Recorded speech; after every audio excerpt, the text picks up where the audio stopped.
So there I was, holding my dead dad's memorial tablet, leading a funeral procession with 10 coffins. You know, just a normal Tuesday, when my fiancé decided this was the perfect moment to drop a bombshell on me. Let me back up. My name is Xiao Chen. I'm the youngest son of the great General Xiao Zhantian, the so-called war god of the nation. My dad and all 9 of my brothers just got wiped out fighting the Huns. Every single one.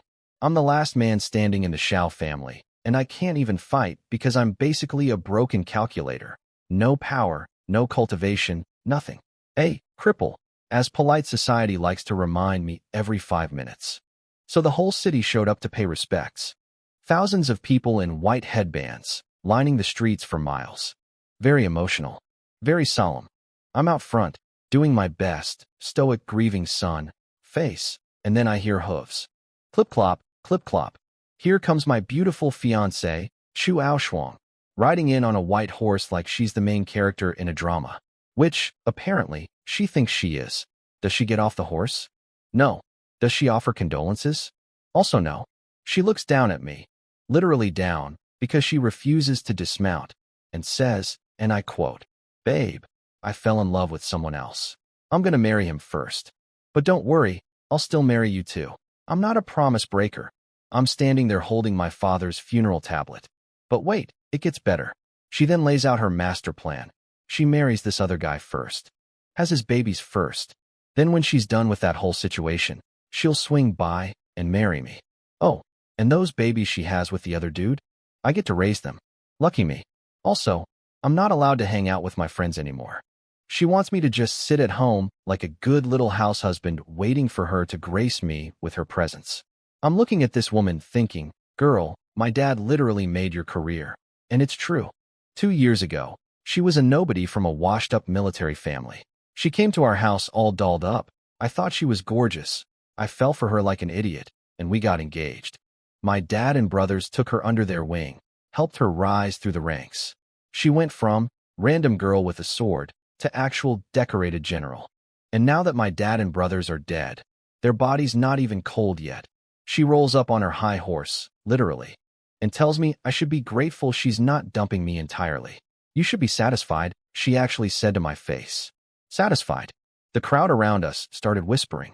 Even random strangers were like, yo, this is messed up. My 3 sisters-in-law, who came to send off my brothers, looked like their jaws were about to hit the floor. Eventually, she felt the pressure from all the staring and moved her horse to the side. But did she leave? Oh no. She parked herself right there and waited. Like a toll booth. A really annoying, heartbreaking toll booth. I'll wait here. You will give me an answer today. So I went and buried my family. 10 miles of white-clothed mourners. The whole city weeping.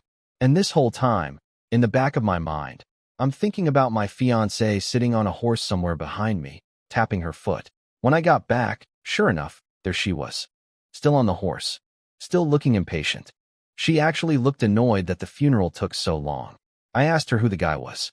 She said, General Fu Chinxing, all starry-eyed. He saved my life on the battlefield. We're soulmates, I laughed. Couldn't help it. Fu Chinxing? That loser, she went ice cold.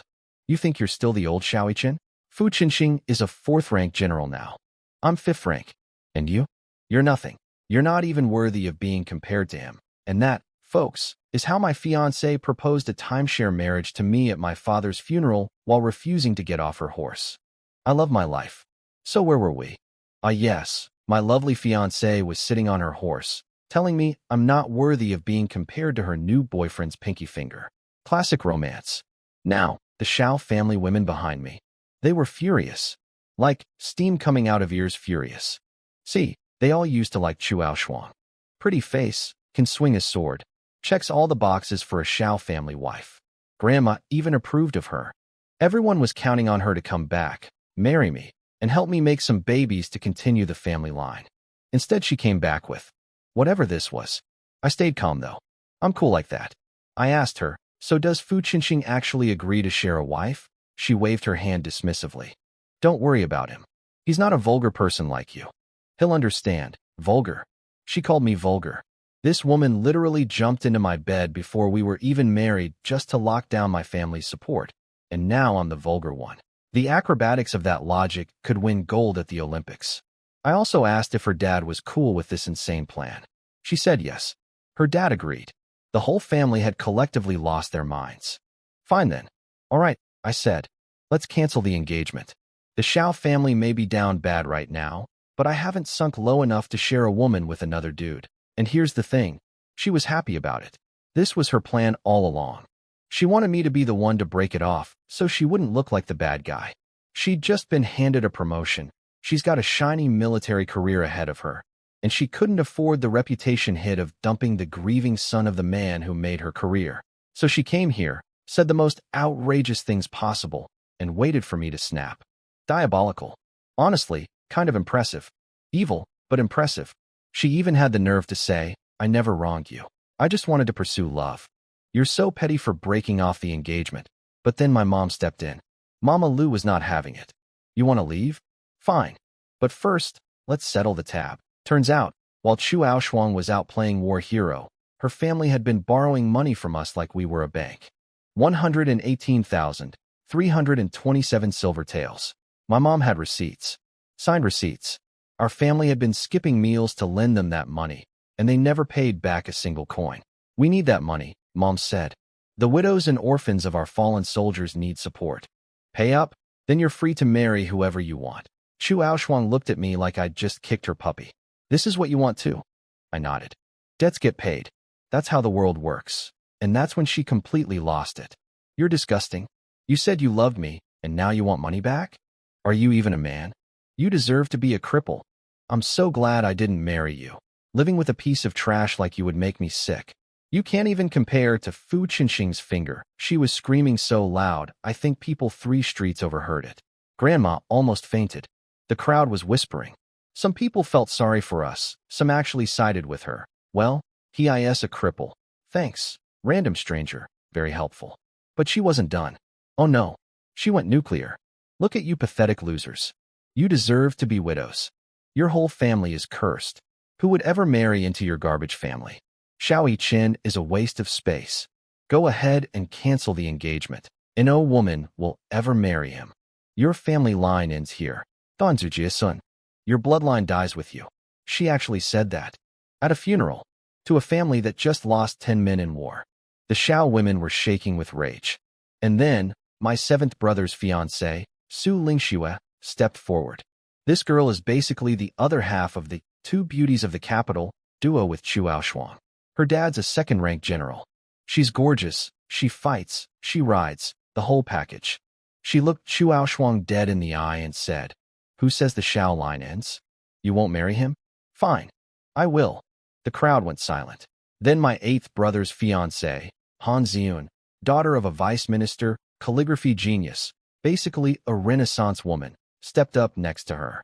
Me too. And then my 9th brother's fiancée, Luo Weiniang, daughter of the most famous doctor in the capital, a medical prodigy herself, joined them. Count me in, 3 women. All of them from families way more prestigious than the Chu family. All of them more accomplished. All of them beautiful. All stepping in front of me like a protective wall, volunteering to marry. Me. The cripple. The last Xiao standing. The entire street went dead silent. Jaws on the floor. Somebody probably dropped their meat bun and didn't even notice. Even I was standing there like, wait, what? My 3 sisters-in-law want to marry me? The guy who can't even circulate spiritual energy? The human equivalent of a participation trophy? Is this real life? Did I accidentally walk into one of those trashy romance novels? Because if so, the author is unhinged. The crowd was losing their minds. 3 gorgeous, high-status women just volunteered to marry me. The guy everyone calls the cripple. And people didn't know whether to applaud or call a doctor. Is this real? Su Lingxue, Han Ziyun, and Luo Weiniang want to marry that useless guy? Any one of them is a catch. This is insane. I've lived 60 years and never seen anything like this. I'm jealous, and I'm not even ashamed to admit it. Thanks, Peanut Gallery. Very supportive. Chu Aoshuang sneered from her throne. Sorry, her horse. You 3 are putting on a show? Who would believe you'd actually marry this trash? Then she looked at me. Are you trying to make me jealous so I'll come crawling back? Pathetic. Girl. I promise you, the last thing on my mind right now is winning you back. I'm standing here holding funeral ashes, and you think I'm playing 4D chess romance? Han Ziyun shut her down cold. We swear it before heaven and earth. This isn't a performance. Chu Aoshuang's face twitched. She had just finished her big dramatic speech about how nobody would ever marry me, and 3 seconds later, 3 women who outrank her in literally every way. Family, looks, talent, lined up to prove her wrong. The face slap was so loud it echoed. She tried to save it. How funny. My leftovers, and you 3 are fighting over them. Enjoy your miserable life with this loser. Don't come crying later. I finally snapped. Shut up, Chu Aoshuang. My dad and brothers aren't even cold in the ground yet, and you're here running your mouth. You know my dad saved you when you screwed up in the army, right? Without him, you'd have been court-martialed. She actually laughed. Your dad saved me? Please. He was investing in me early because he knew I'd become a general. He needed me as your family's future backing. My dad, the supreme general, needed a 5th-rank nobody as his backing. The audacity. The audacity.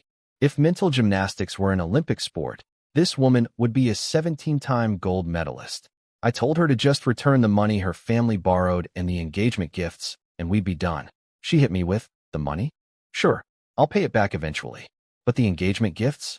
You broke off the engagement, buddy. No refunds on that. Also, stop trying to use money as an excuse to keep me tied to you. A pheasant cannot match a phoenix. Don't contact me again. I don't want my darling Chinching to get the wrong idea. And then she rode off. On her stupid horse. Without ever dismounting. Not once during this entire catastrophe did she get off that horse. I hope that horse bucks her into a river. Back inside the house, I started coughing like an old man. Luo whinnying patted my back and reminded me I hadn't taken my medicine. She's the doctor one. Her dad, Dr. Luo, had been treating me for a year with herbs to reconnect my broken meridians. Here's the secret nobody knows. My cultivation might actually come back. My meridians have been slowly healing. I was going to surprise Chu Aoshuang with the news when she returned. Huh. Haha. Imagine if I told her. Surprise, babe, I might not be useless forever. And she'd be like, cool story. Anyway, I'm marrying another guy. Also raise our kids, bye. Bullet. Dodged. Now, about my 3 sisters-in-law. I looked at them and said thanks for standing up for me. Figured it was just a solidarity thing, you know? Defending the family honor in the moment. Grandma thought so too. She told my mom to go outside and tell everyone the girls didn't mean it, protect their reputations. But then Su Lingxue said, we're serious, and Han Ziyu nodded. And Luo Weiniying nodded. They actually want to marry me. For real. To continue the Shao bloodline. They said my dead brothers would approve. My internal reaction was a big fat what. Look, I'm not going to pretend 3 beautiful, talented women wanting to marry me isn't flattering. It is. It's extremely flattering. But here's the thing. I don't have time for romance right now.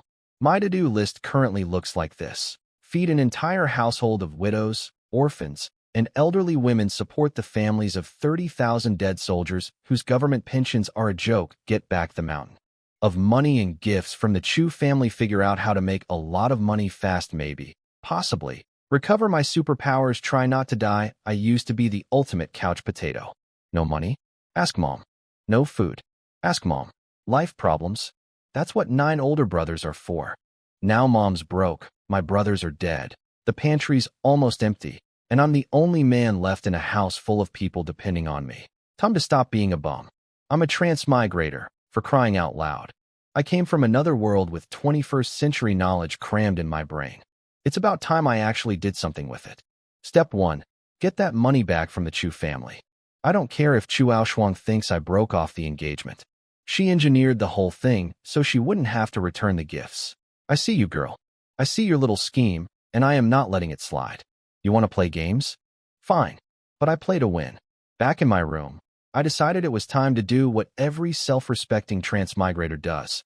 Invent something revolutionary and get rich. I grabbed paper and a brush, cracked my knuckles, and wrote down my first brilliant idea. Soap. Every transmigrator makes soap. It's like the unofficial initiation ritual. Step 1. Arrive in ancient world. Step 2. Make soap. Step 3. Profit. I stared at the paper. How do you make soap again? Something about oil, fat. You mix it with stuff. I sat there for 10 minutes chewing my brush like an idiot. I don't know how to make soap. Okay, fine. Moving on. I crossed out soap and wrote, glass. Glass. That's even better. Glass would blow these ancient people's minds. You just need sand and heat. And then you melt it. Shape it somehow. Another 10 minutes of brush chewing. I don't know how to make glass either. I put down the brush and had a small crisis. Back in my original world, I was working 996. That's 9 a.m. to 9 p.m., 6 days a week, for you lucky people who don't know. When I did get free time, I played video games. Not once did I think, gee, I should memorize the medieval soap-making process in case I get teleported to ancient China. I went through everything. Elementary school, middle school, high school, college, work experience. Searching my brain like a desperate student control FING through a textbook during an open book exam. Nothing useful. Not a single thing. I have officially embarrassed transmigrators everywhere. Somewhere in the multiverse, other transmigrators are building empires with gunpowder and printing presses, and I'm sitting here unable to remember what goes into soap. I threw the brush on the desk and stormed outside. The whole mansion was draped in white. Crying echoed from every corner. It was suffocating. I needed air. I walked to my usual spot, a pavilion by the Fu River. Nice view, good breeze, perfect for brooding. Xiao brother, I knew you'd be here. I looked up and saw Wang Li walking over. Handsome dude, always dressed in black, kind of pretty in a slightly feminine way. We met at one of those intellectual salon gatherings where scholars sit around debating how to save the country while doing absolutely nothing to save the country. Han Ziyun, my 8th brother's fiancée, had dragged me to one of those meetings. To help her save face, I talked about the relationship between labor force and productivity. You know, basic economics. The scholars stared at me like I was speaking in tongues. What nonsense. This fool is pretending to be deep. But Wang Li? Wang Li's eyes lit up like I'd handed him the keys to the universe. He got it immediately. After that, he kept coming back for more. I taught him about economies of scale, cost structures, supply chain optimization. The man practically wanted to take notes on his arm. He even offered to recommend me for a government position. Said he had connections. I said no. Why would I want to work? I had a rich dad and 9 buff brothers. Life was a hammock and I was lying in it. That aged well, didn't it? I heard about your family, Wang Li said, pouring us both wine. My condolences. We drank. And drank. And drank some more. Normally I can hold my liquor. Ancient wine is basically juice compared to modern stuff. But tonight I had too much weighing on me. Dead dad. Dead brothers. Psycho ex-fiancé. A house full of people to feed. 0 marketable skills. The wine hit different tonight. Memories started flooding in. My dad and brothers used to take turns sitting with me every night after I lost my powers. They'd tell me it wasn't the end of the world. They'd make me laugh. Dad said before he left for battle, "Son, when I come back victorious, you and Aoshuang will get married and give me a fat grandson. That's all I want in life." I watched him right away that day. Didn't know it was the last time. Something about the way they all died bothered me too. My dad defended the northern border for decades. My 9 brothers were each worth 10 men in battle. How does an entire family of legendary warriors die on the same day? It smelled wrong. It smelled like the story of Yu Fei, the most loyal general in history, betrayed and murdered by his own court. Was my family betrayed too? The wine hit my head and I stood up. The river was flowing, the wind was blowing, and something swelled up inside me. I started reciting. Well, technically stealing. Yu Fei's famous poem, "Rage bristles my hair, standing at the railing as the rain clears." I look up and roar at the sky, my heart burning fierce. Wang Li froze, wine bowl halfway to his lips. 30 years of glory, nothing but dust. 8,000 miles of war under moon and cloud. Don't waste your youth doing nothing. You'll weep when your hair turns white. Wang Li stood up, trembling. When victory comes, we'll feast on the enemy's flesh and drink the invader's blood. Then we'll rebuild our broken homeland and bow before the throne. Wang Li looked like his soul had left his body. Brilliant. Absolutely brilliant. This poem could shame every scholar in the entire nation. I waved it off. Just thinking about my dad. He asked about my wedding with Chu Aoshuang, trying to cheer me up. I laughed bitterly. I gave my heart to the bright moon, but the moon shone on the gutter instead. Yeah, that about sums it up. We finished the wine, and Wang Li had his servant walk me home because I was properly hammered. Now here's the part one didn't know until later, and honestly, I'm still processing it. Wang Li, the slightly feminine, suspiciously pretty guy I'd been drinking with for 2 years? Not a guy.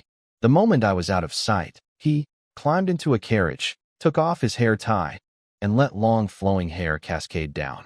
Because Wang Li was actually the empress of the entire freaking nation.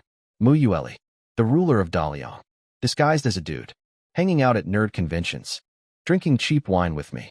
The empress had been sitting across from me, listening to me explain supply chain economics, and I called her, bro.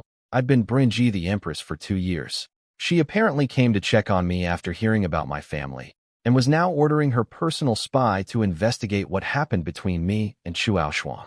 So to recap my day, buried my entire family, got dumped at the funeral, got proposed to by 3 women, failed to invent soap, plagiarized a dead poet's masterpiece while drunk, and apparently my drinking buddy is the secret ruler of the country.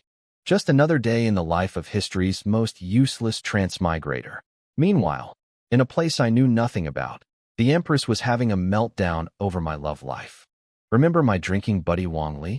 The secretly a woman, secretly the ruler of the entire country one?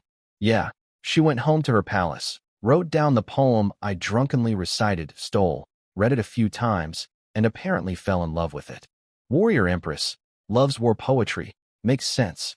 Then she called in her spy and asked for the full report on my situation. The spy told her everything. Chu Aoshuang blocking the funeral procession. The "I'm marrying 2 men" speech. The insults. The horse she never got off of. All of it.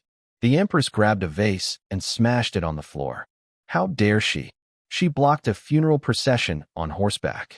What's next? Riding her horse into my throne room. She slammed the table so hard it literally broke in half. A solid wooden table. Snapped. The head eunuch looked like he was about to faint. The Xiao family gave her everything. Xiao Daling lost an arm, saving her life. And she repays them by showing up to insult their widows and orphans. The Empress was so angry, she started making executive decisions on the spot. First, she slashed Chu Aoshuang's reward money. The treasury's tight anyway. Then she ordered the imperial scholars to draft a decree forcing the Chu family to return every last coin of the engagement gifts, even if it bankrupts them. Oh, and she also quietly ordered her secret intelligence unit to investigate whether my dad and brothers were actually murdered. So the most powerful person in the nation was personally handling my breakup drama and suspicious of foul play in my family's deaths. And I was completely oblivious because I was at home trying to get rich. Speaking of which, let's talk about the most humiliating night of my transmigrator career. After getting home drunk, I passed by my eldest sister-in-law's room and saw her using a spinning wheel.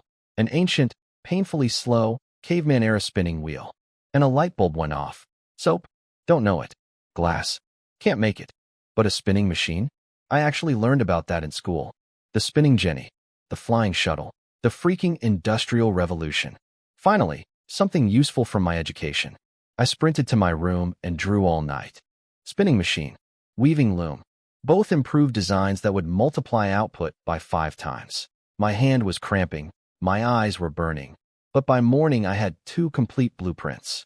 I was so proud of myself, practically skipping as I brought the spinning machine design to my eldest sister-in-law, Zheng Riyue. Big sis, look at this. It's a new spinning machine. 1 day's work on this equals 5 days on your current one. She looked at the blueprints. Looked at me. Looked at the blueprints again. 10th brother, please stop messing around. I'm busy. If I don't finish today, your second sister-in-law won't have thread to weave. Translation: go away, you useless boy, adults are working. I took the weaving loom design to my second sister-in-law. Same reaction. Stop bothering me. Excuse me? I just drew Industrial Revolution technology, and you're telling me to go play? But honestly, I can't blame them. For the past year, my daily schedule has been wake up, walk the dog, feed the birds, nap, repeat. I have the reputation of a spoiled rich kid who's never earned a single coin. When I said at the funeral that I'd figure out the money situation, everyone just smiled and nodded the way you smile and nodded a toddler who says he's going to be an astronaut. Fine. I'll prove them wrong. I went to Mom. Do you know a good carpenter? I need these machines built. Mom looked at the blueprints with the same confused expression everyone else had. Then she said something that made me slap my own forehead. If you need the best craftsperson, Did you forget about your sixth sister-in-law? My sixth sister-in-law. Mo Chingching, descendant of the Mahis school, the legendary ancient engineers and craftsmen. I literally have a mechanical genius living in my own house, and I forgot she existed. I grabbed the blueprints and ran to the back of the compound where she lives. She's the quiet type, keeps to herself, hangs out in the back courtyard doing her own thing. Sixth sis, can you look at these? She wiped her hands, took the blueprints, and her eyes went wide. Her hands started shaking. 10th brother, where did you get these? I drew them. Tell the truth. Why does nobody believe me? I swear on everything. I drew them myself. She studied the designs, nodding faster and faster. These are brilliant. The multi-spindle mechanism alone would increase output several times over. If we build both of these, the Shao family will never worry about money again. She said she could build them in 3 days. 3 days. I could have cried.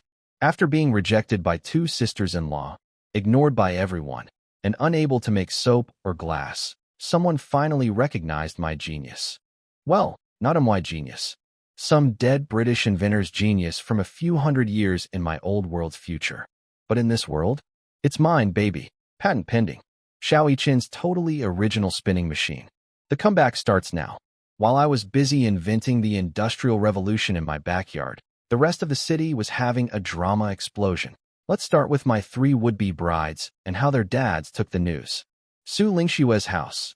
General Su, second-rank military commander, big tough guy, heard his daughter wanted to marry me and basically short-circuited. Absolutely not. But Dad, I was already marrying into the Shao family. I'm just switching brothers. The 7th son is dead. You have no connection to that family anymore. Then I'll connect to the 10th son. I'm marrying him, and that's final. He raised his hand to slap her, but she gave him that stubborn look, and he couldn't do it. Instead, he said something weird. There are things you don't understand. Marrying into that family could bring disaster to ours. Disaster? What disaster? That's suspicious, old man. Very suspicious. What do you know that we don't? He ended with, go near the Shao house again, and you're no longer my daughter. Han Ziyun's house. Even worse. Her dad, the vice minister of rights, heard the news and straight up locked her in her room. Full house arrest. No visitors, no going out, no nothing. This is the same guy who used to brag to everyone about his daughter marrying into the glorious Shao family. Couldn't shut up about it. Now that we're down on our luck, change the locks. Ziyun was furious. She was ripping up her paintings, which for an artist of her level is basically the equivalent of flipping a table. She told her maid to sneak out and find Su Lingxue so they could stage a prison break. My girl was literally planning a jailbreak to come marry me. I don't know whether to be touched or terrified. Luo Weiniing's house. The only good news. Dr. Luo, her dad, actually supported her decision. He and my family go way back, and here's the thing. He's been treating me for a year. He knows something nobody else does. My condition might not be permanent. He's confident his medicine will eventually fix me, and when it does, the genius martial artist everyone thought was dead will be back. So Dr. Luo basically made a long-term investment in his future son-in-law. Smart man. I like him. Now let's talk about the other guy in this love triangle. Fu Qinxing, Chu Aoshuang's precious new boyfriend. Oh, where do I even begin with this clown? 3 years ago, this dude came back from training somewhere, beat 10 fighters in a row, and got a big head about it. So naturally, he marched up to my door and challenged me. The #1 martial arts talent in the entire capital. I beat him in one move. One single move. And instead of thinking, wow, I challenged the best fighter in the city and lost, maybe I should train harder, this genius decided it was my fault. How dare I beat him so easily? I should have let him last at least 100 moves to save his face. By winning too fast, I was clearly trying to humiliate him. The logic. This man's brain operates on a completely different operating system. So he swore eternal revenge on me. Then some mysterious, important person picked him up, sent him to the military, and in the big battle against the Huns, the same battle where my entire family died, he somehow became the hero who saved the day. Convenient timing, huh? My family gets wiped out, and he gets all the glory? I'm filing that under suspicious things to investigate later. But the best part? The absolute cherry on top? He wasn't just happy about the military victory. No. What really excited him was stealing my fiancée. He was literally at home preparing engagement gifts, giggling to himself about how he was going to send me a wedding invitation just to rub it in my face. He wanted to watch me cry while he married my ex. This man has the emotional maturity of a vindictive 12-year-old. The Empress had already approved the marriage. He'd used his war merits to request it. His own family thought he was an idiot for wasting military rewards on a bride, but he didn't care. Beating me was more important than gold. Rent. Free. I live in this man's head rent-free. Now here's the part one didn't know about at the time. The Empress was quietly taking revenge on my behalf. Chu Aoshuang's reward for her military service? Slashed. Normally a fifth-rank general gets thousands in gold, tens of thousands in silver, mountains of silk and pearls. Chu Aoshuang got some fabric, 10 pearls, and 1 piece of coral. That's it. That's the whole reward. The Chu family was sitting in their living room staring at this sad little pile like, is this a joke? Did they mix up our delivery with someone else's? Chu Aoshuang's dad was sweating. Did you offend the Empress somehow? She had no idea. Just 2 days ago the Empress was praising her to the sky. A woman who puts men to shame. What changed? Oh honey, what changed is that your Empress is secretly my drinking buddy, and she heard everything you did at my family's funeral. You didn't just offend the throne, you offended her personally. And while the Chu family was panicking over their tiny reward, my butler came running to find me. Young master, there's drums and gongs at the Chu house. The imperial rewards must have arrived. My eyes lit up. Rewards meant money, and money meant they could pay me back. I told my sick sister-in-law I had to go and sprinted out the door. Time to collect what's mine. The Chu family was about to have a very unwelcome guest. Honey, I'm home. And I brought the receipt. I walked into the Chu family mansion with my butler, my account books, and, just in case these people tried something funny, an actual government official. Yeah, I brought a judge. Because I know these people. Chu Aoshuang's dad, Chu Weiming, immediately turned on the charm. Nephew, let's not let money ruin our beautiful relationship. Your family helped ours. Our family helped yours. We're practically one big happy. The money. Now, but listen. The Empress approved Aoshuang's marriage to Fu Qinxing. It's basically a royal order. She can't refuse. But she'll still marry you too. 2 husbands. It's a package deal. I stared at him. Okay. How about this? I'll give you my younger daughter, Chu Feiyao.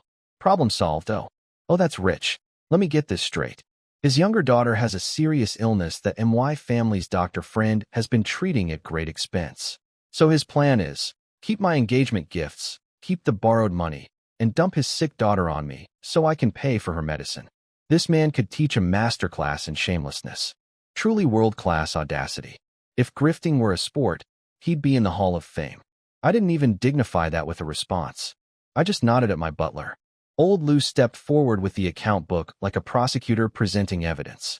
The Chu family borrowed exactly 118,327 taels of silver. Every entry is signed and stamped by your household. Please verify. Chu Aoshuang's brother, Chu Xian, snatched the book and flipped through it. His face went through about 17 shades of pale. Then he tried to RIP it up. I should mention, I said casually, I invited Magistrate Zhang here today. If you don't pay voluntarily, the court will collect for me. Magistrate Zhang stepped forward with his official hat and his official frown. Debts are debts. Pay up. Chu Xian's hand froze mid-rip. The whole family looked like they'd swallowed lemons. See, they'd been counting on their imperial rewards to cover the debt. But thanks to the Empress secretly slashing Chu Aoshuang's reward to almost nothing, something I still didn't know about, they were completely broke. They had to sell shops. They had to sell farmland. They had to call in a property broker to liquidate assets on the spot. My servants were loving it.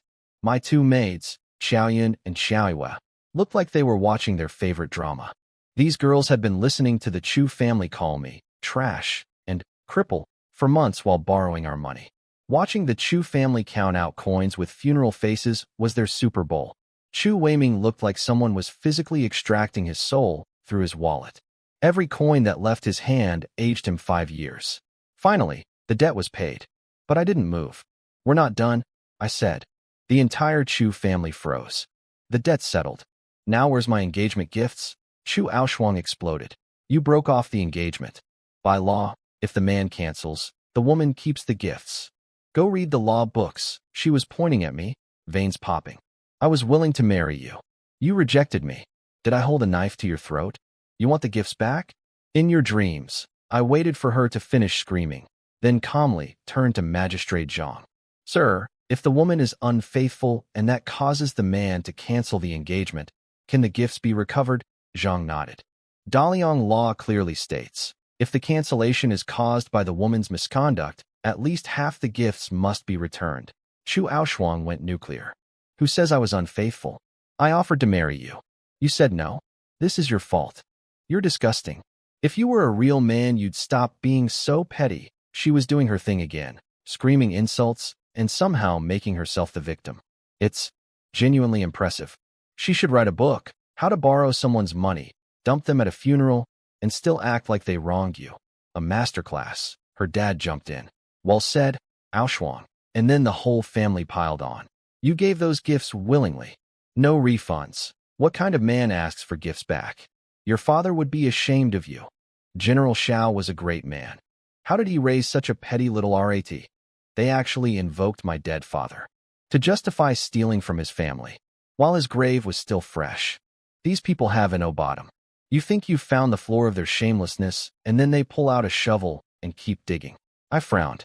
The engagement gifts were worth about 200,000 taels, 100,000 in silver plus another 100,000 in goods. Even half would be a fortune, but these people had clearly decided to die on this hill. They'd already sold everything to pay the debt. They literally couldn't pay even if they wanted to. I was trying to figure out my next move when imperial decree arrives. Everyone stopped. A messenger from the palace was at the door. The Chu family's eyes lit up like Christmas trees. I could practically see the thought bubble over their heads. The Empress must have realized the rewards were too small. She's sending more. Oh, you sweet, delusional people. You have no idea what's coming. The eunuch unrolled the scroll and started reading in that high-pitched voice they all have. By imperial decree, blah blah blah. The Empress has learned of the broken engagement between Shaoiqin and Chu Aoshuang, and after investigation confirms it is true, the Chu family's faces started melting. This wasn't a bonus reward. This was something much worse. That the Empress hereby orders Chu Aoshuang and her family to return all engagement gifts to the Xiao family. Not a single item may be withheld. Both families shall handle this peacefully. So it is decreed. Boom. Dead silence. Every Chu family member turned to stone. Chu Aoshuang was kneeling on the floor, looking like someone had slapped her with a fish. General Chu, please accept the decree, the eunuch reminded her, because she'd been frozen there for an uncomfortable amount of time. Thank your majesties. Grace, she could barely get the words out. Now I was shocked too. I had nothing to do with this. I didn't go to the Empress. I didn't even know how to get an audience with the Empress. But somehow, the ruler of the entire nation took time out of her busy schedule of running a country to personally force my ex-girlfriend's family to give me my stuff back. I had no idea why, but I wasn't about to complain. Chu Aoshuang whipped around. You went to the Empress, didn't you? UTTTLED, girl, I literally don't know how this happened. But sure, let's go with that. I look way cooler if you think I have a direct line to the throne. Her dad was having a full mental breakdown. What do we do? What do we do? He aged 10 years and 10 seconds. They'd already sold their shops and farmland to pay the debt. The engagement gifts were worth 20,000 taels of silver. They'd have to sell their ancestral home. They'd be homeless. For one beautiful moment, I watched karma do its thing in real time. But then, oh, this is where it gets really good. The butler rushed in. Master, General Fu is here, with engagement gifts. He's here to formally propose. Chu Weiming's face went from funeral to festival in half a second. Quick, welcome him. No, I'll go personally. The whole family stampeded outside like Fu Qinxing was Santa Claus riding in on a sleigh full of money. Which, essentially, he was. Fu Qinxing strolled and looking smug as ever. He spotted me in the crowd, and his eyes lit up with pure hatred, then switched to a cocky grin. Oh, he was loving this. Coming to claim my ex-fiancée right in front of me? This was his fantasy come true. Chu Aoshuang went full damsel mode. Fu darling, she cooed, all soft and shy. She called him Fu darling. With a tilde. This woman was screaming at me like a banshee 5 minutes ago, and now she's doing anime girlfriend voice for this clown. Fu Qinxing looked like he was about to melt. Meanwhile, Chu Aoshuang shot me a smug look over her shoulder. You may have my body of work, Xiaoyi-chen, but you'll never have my heart. Ma'am, I don't want your heart. I want my money. Then came the moment. The moment. The one that made this entire miserable day worth it. Chu Aoshuang turned to her beloved Fu darling and said, Sweetheart, the Empress ordered me to return Xiao Yichen's engagement gifts, but we're broke. So let's just use your engagement gifts to pay him back. Fu Qinxing's face. Grinning face with big eyes, right arrow neutral face, right arrow frowning face with open mouth, right arrow skull. Use. My gifts. To pay him. Well, once you give them to me, they're mine, right? And I can do what I want with what's mine. Besides, you don't want me to defy an imperial decree, do you? The man came here to show off in front of his rival. To parade his wealth. To rub my face in the fact that he was marrying my woman. And now his engagement gifts were about to be handed directly to me. This is poetry. This is art. Shakespeare couldn't write this. Fu Qinxing puffed up his chest and said, My gifts are very generous. Take whatever you need, big man. Big talk. I sent my butler to count. Lu Fu came back. Young master, the total is 10,000 taels. 10,000. My engagement gifts were worth 20,000. This guy showed up with half that and was bragging about being generous. Chu Aoshuang's eye twitched. I think she was doing the math on her own market value and feeling insulted. I smiled my warmest smile. General Fu, that's a bit short, but I appreciate the donation. I'll take these 10,000 now, and you have 3 days to come up with the other 10,000. If you can't pay by then, well, let's not think about unpleasant things. I had my people load up his engagement gifts, the ones he'd brought to impress his bride, onto MY carts.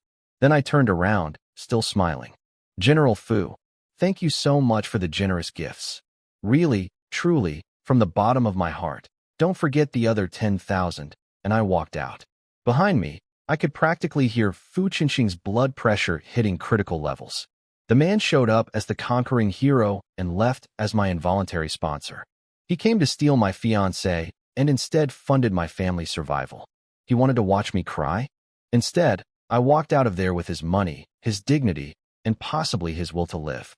Xiao Yichen. 1. Fu Qinxing. Negative infinity. Best day ever. After I left the Chu house with their money and Fu Qinxing's engagement gifts loaded on my carts, I wish I could have been a fly on the wall for what happened next. Luckily, word gets around fast in this city. So picture this. Fu Qinxing is sitting in the Chu family living room, brain still buffering, trying to process how he came to propose and left without gifts, without dignity, and without any clear understanding of what just happened to his life. And Chu Weiming, bless his shameless heart, didn't even let the man finish his tea before hitting him up for more money. So about that remaining 10,000 taels. We're broke. Can you cover it? Fu Qinxing spit out his TA. Literally. Sprayed it across the table. You want me to pay the rest too? Then Chu Aoshuang activated girlfriend mode. She grabbed his hand, started drawing little circles on his palm. I'm not making this up, and whispered in his ear something like, Once we're married, I'll make it worth your while. You know you've been wanting me since the army days. This man was being seduced into paying my bill. My ex-fiancée was using her feminine charms to extract money from her new boyfriend to give to me. I couldn't write comedy this good if I tried. Fu Qinxing's brain was clearly fighting his blood flow, and blood flow won. He agreed to pay, but with conditions. He wanted 15 days instead of 3, and he wanted me to come to their wedding to collect the money. Why the wedding? Because this petty little man wanted to watch me suffer as he married my woman. He wanted front row seats to my heartbreak. Buddy, I will happily attend your wedding, collect my 10,000 taels, eat your food, and leave smiling. You think watching you marry Chu Aoshuang will hurt me? That's like threatening someone with free entertainment. Chu Aoshuang loved the idea too. She wanted to show me what I'm missing. She genuinely believed I'd show up, see her in a wedding dress, and collapse into tears. These two deserve each other so much, it's almost beautiful. Oh, and here's the best part. The part where Fu Qinxing finally realized what he'd gotten himself into. Chu Weiming casually mentioned the family was completely wiped out. No savings. No property. No nothing. The Chu family was now a black hole that consumed money and produced nothing but audacity. Fu Qinxing's face turned green. He came here thinking he was marrying a rising military star. Instead, he'd just adopted an entire family of freeloaders. The man was doing math in his head and every number was negative. Welcome to the Chu family experience, General Fu. Enjoy your stay. There are no refunds. Back home, I walked through the door and yelled, Grandma, MOM, your favorite son is back. My butler Lu Fu gave everyone the full play-by-play of the Chu family showdown, complete with dramatic reenactments. He did an impression of Chu Weiming's panicked face that had the whole room howling. Even the women who'd been crying all week were laughing. It felt good. The dark cloud hanging over our house lifted just a little. Grandma smiled and told Mom to notify all the families of our fallen soldiers. They could come collect support money every month. These men died following our family. We take care of their people. Period. Not a single woman in the room objected. Not one. These ladies were barely eating enough themselves, and they unanimously agreed to share what we had with thousands of soldiers' families. I stood there doing the math and quietly panicking. 20,000 taels sounds like a fortune, but when you're funding monthly payments for thousands of military widows and orphans plus feeding our own enormous household, that money would evaporate like morning dew. I needed more income streams. The spinning machines would help, but they'd take time to generate real profit. I needed something now. Mom, give me the Chu family shop deeds. Keep the cash. She looked at me suspiciously. What do you want shops for? Business stuff. She followed me to the door and grabbed my sleeve. You're not going to sell them and blow the money on fun, are you? MOM. I am trying to save this family, and you think I'm going to go clubbing? I used to be irresponsible. I'm not anymore. Trust me. She let go, but I could feel her eyes boring into my back as I walked away. Fair enough. A year ago, I was literally walking dogs and feeding birds for a living. Trust is earned. Next morning, I took my maid Xiaoyan and headed out to inspect my new properties. Time to see what I was working with, study the market, and figure out how to turn a handful of shops into a money printing machine. Because here's the reality. I've got a grandmother, a mother, 6 sisters-in-law, 3 maybe fiancés, 2 maids, a butler, a household of servants, and roughly 3,000 military families all counting on me. No pressure or anything. Let me explain how the capital city works. North side, the palace. East side, government officials. South side, rich people. West side, regular folks. The shop the Chu family gave me, right on the border between rich and poor. Basically the economic DMZ. They kept their fancy south side shop and gave me the one next to the peasants. Classic Chu family move. Even when paying debts, they find a way to be petty. But honestly, the location wasn't bad. It sat at a crossroads of 2 busy streets. I could work with this. I spent the morning checking out competitor shops in the area. Fabric stores, silk merchants, clothing dealers, about a dozen of them. All selling basically the same stuff in basically the same way. Zero innovation. Zero creativity. It was like every store was copy-pasted. My maid Xiaoyan watched me running from shop to shop, muttering to myself, and finally asked, Master, are you going to sell fabric too? I grinned. Not just fabric. I'm going to build the fashion capital of this entire city. I'm going to create the trends. Define the style. I'm talking about building the fashion scene.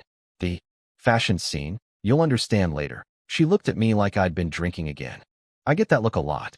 Next stop, our family's existing shop, the Brocade Pavilion in the south side. My third sister-in-law, Zhao Wanxian, ran it. We weren't even close yet when I heard yelling. You Shao family people treat us like garbage. We want a raise. No raise, no work. We're done. Oh good. A labor strike. Just what I needed today.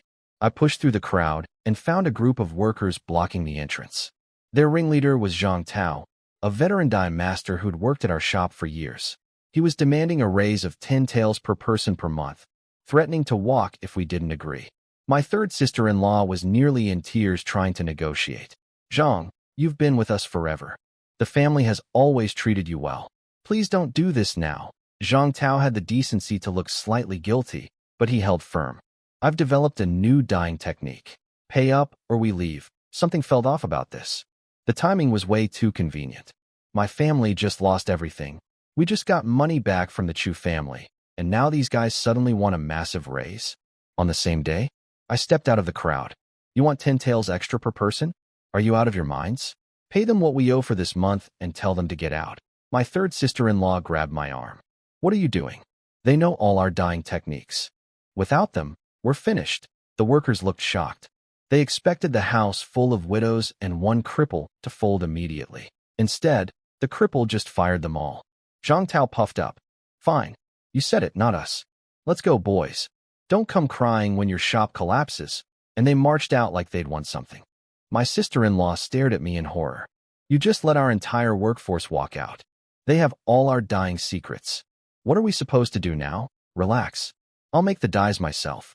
Better ones. She looked at me the way a doctor looks at a patient who just said they're going to perform their own surgery. Xiaoyan was standing behind me, biting her lip, trying very hard not to say what she was thinking. As my personal maid, she knew exactly what my skill set was. Walking dogs, feeding birds, drinking tea, and sleeping. Dyeing fabric was not on that list. Just close the shop for a few days, I said. When my new dyes are ready, we'll reopen and business will explode. Third sister-in-law looked like she wanted to cry and strangle me simultaneously. She silently went to the back room to finish the half-done work the deserters left behind. Now, here's what I didn't know at the time, but found out later. The whole strike was a setup. Zhang Tao led the workers straight to the Chu family's competing shop, Silk Cloud Pavilion. Chu Aoshuang's cousin was there waiting for them with open arms, practically rolling out a red carpet. The Chu family had orchestrated the entire thing. They poached our workers, stole our dyeing techniques, and planned to crush our business. And behind the Chu family? Fu Chenxing, Mr. Petty Revenge himself. After I took his engagement gifts yesterday, that man went home, gathered his family to borrow money, and simultaneously launched a plot to destroy my shop. He'd been the one who told Zhang Tao to cause trouble. He figured without dye workers, our shop would die, we'd go broke, and then, and I wish I was making this up, he planned to swoop in as a generous savior and try to seduce my sisters-in-law. That was his actual plan. Bankrupt us, then hit on my family. Let me say that again so it sinks in. This man's strategy for revenge was to financially ruin a house full of war widows and then try to sleep with them. He was sitting in his living room going, ha ha ha, like a cartoon villain, thinking about how he'd play with my sisters-in-law once we were desperate. This guy? He's not just my enemy. He's a genuinely terrible human being. Like, I thought the rivalry was about me beating him in one move 3 years ago, but no. He's actually just evil.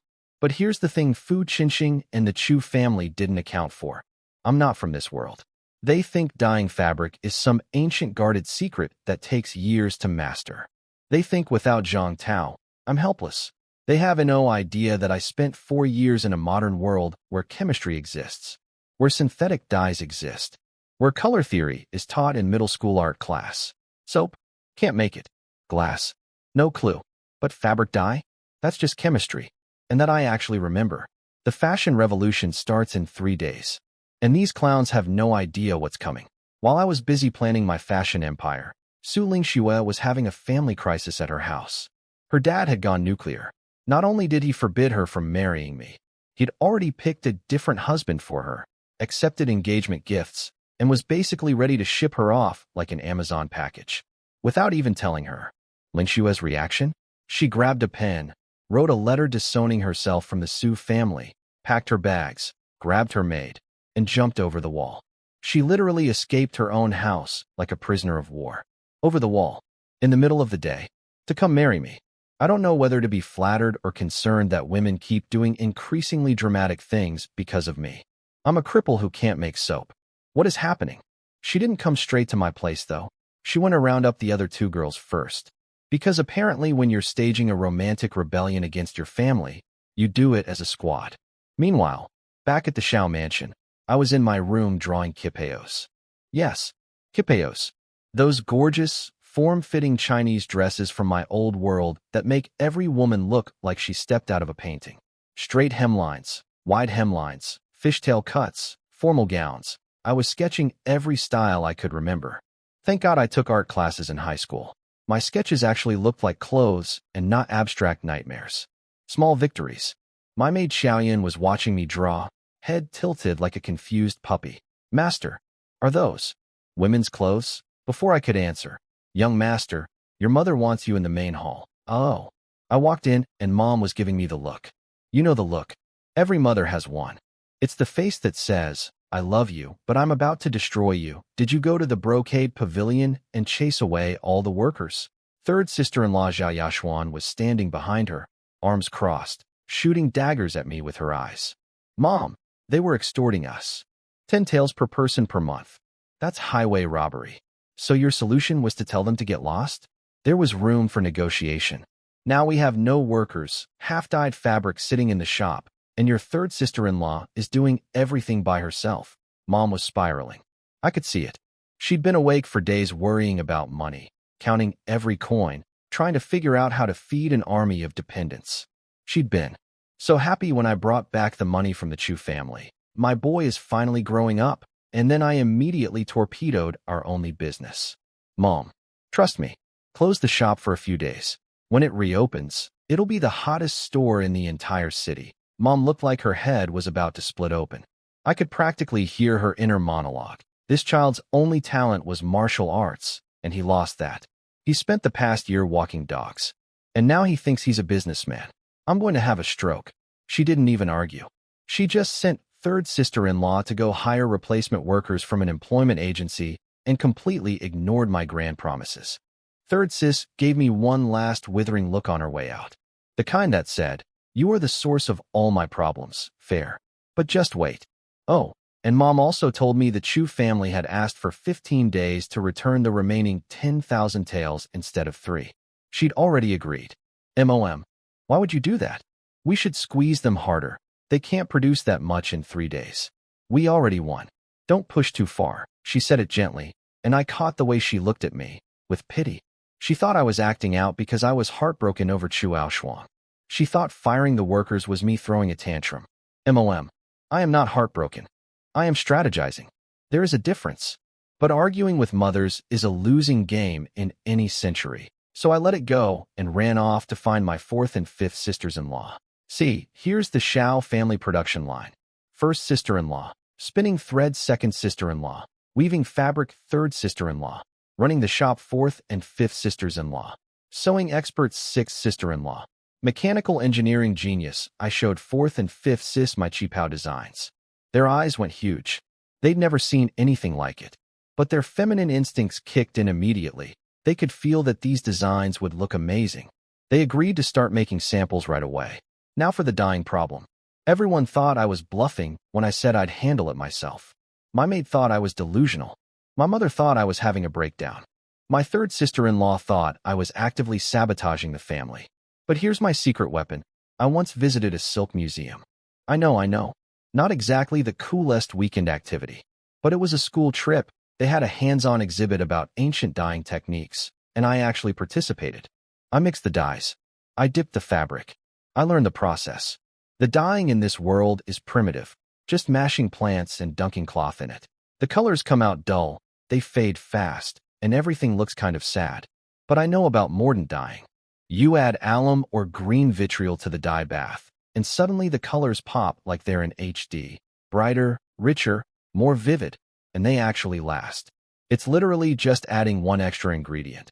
But it's the difference between a flip phone and a smartphone. So let me lay out the master plan. Sixth sister-in-law builds the super spinning machines and looms.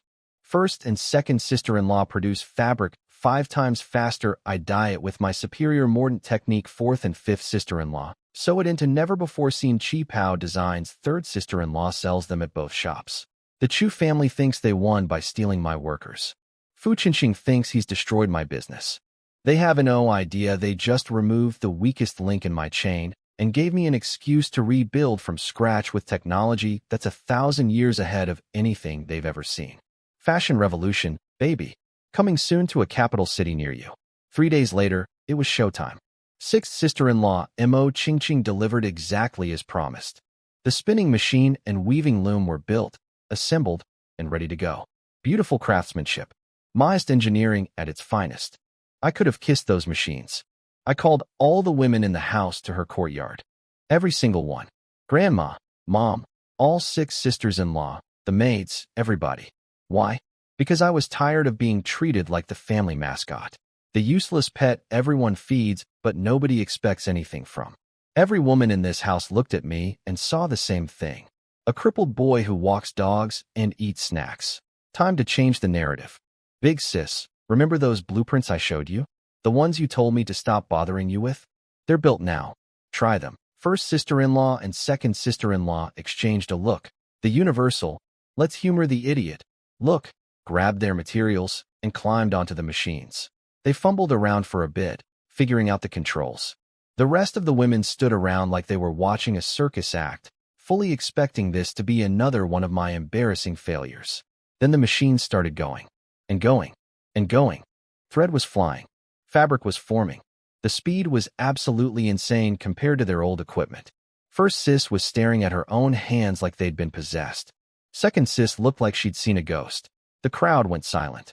Then everyone's jaws collectively hit the floor. How is it so fast? First sister-in-law finally believed me. 5 days of work in one day. I told her that 3 days ago, and she'd sent me away like a stray cat. Now she was sitting on the machine, looking like someone who just discovered fire. Mom's eyes lit up. If we scale this up, this could change everything for our family. Yes. Thank you. That's what I've been saying. But then third sister-in-law, Zhao Yashuan, Queen of Cold Water, opened her mouth. Great. So we can make fabric faster. So what? Nobody in this country buys plain fabric. Everyone wants colored cloth. Without dyes, all this fabric is just going to sit in storage collecting dust. The room deflated like a punctured balloon. She was right, and everyone knew it. In Dalian, wearing plain undyed fabric is like showing up to a party in pajamas. Nobody does it. The original fabric isn't even white. It's this ugly yellowish color that screams. I gave up on life.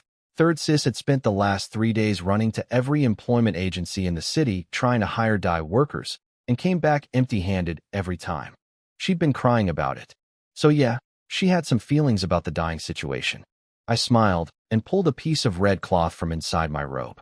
Three sis, what do you think of this? She took it, glanced at it, then froze. Her eyes went wide. Her breathing got fast. Her hands started trembling. This wasn't just red. This was red. The kind of red that grabs you by the eyeballs and doesn't let go. Deep, vivid, practically glowing in the sunlight.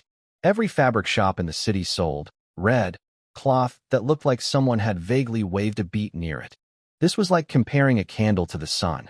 Where did you get this? She stammered. I made it. Stop joking. Who made this? You must know some master dye craftsman. Please tell me who it is. We need to hire them immediately. I've never seen red like this in any shop. This person must be a genius. We'll pay whatever they want. And then every woman in the room started going. Yes, who is this master? Quick, bring them here. This red is incredible. How? Is this even possible? We'll pay anything. They were passing my red cloth around like it was a holy artifact, all talking at once, voices getting higher and higher. I now understood that internet joke about one woman equaling 500 ducks. This was 10,000 ducks quacking simultaneously. My brain was melting. Everyone quiet down. Mom took the cloth, silenced the room with her authority, and looked at me very seriously. Son, tell me who this dye master is. I will personally go to their home and invite them to work for us. Oh, Mom. Sweet, sweet Mom, who literally watched me fail at everything for a year. Even now, holding evidence of my abilities in her hand, she still couldn't believe it was me. Mom, I made it. Me. Myself. Your son. The one standing in front of you. Nobody believed me. Not one person. Fine. Watch. I went inside, grabbed my ingredients, and started making dye right in front of everyone. Mixed the plant extracts, added the mordant, alum, the secret ingredient that makes colors pop, heated it up, stirred it around. 1 hour later, a fresh batch of brilliant red dye was sitting in a pot. Dead. Silence. Every woman was staring at me like I'd just turned water into wine. These were the same women who, 3 days ago, thought I was a useless troublemaker who ruined the family business for fun. Third sister-in-law looked like she wanted the earth to swallow her.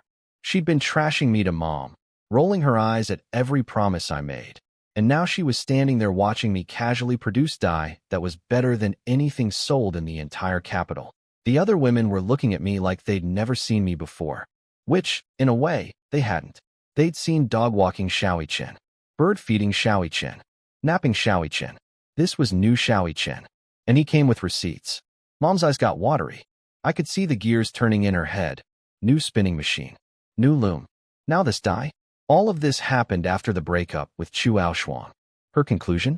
The heartbreak must have shocked me into becoming competent. She wasn't wrong, technically.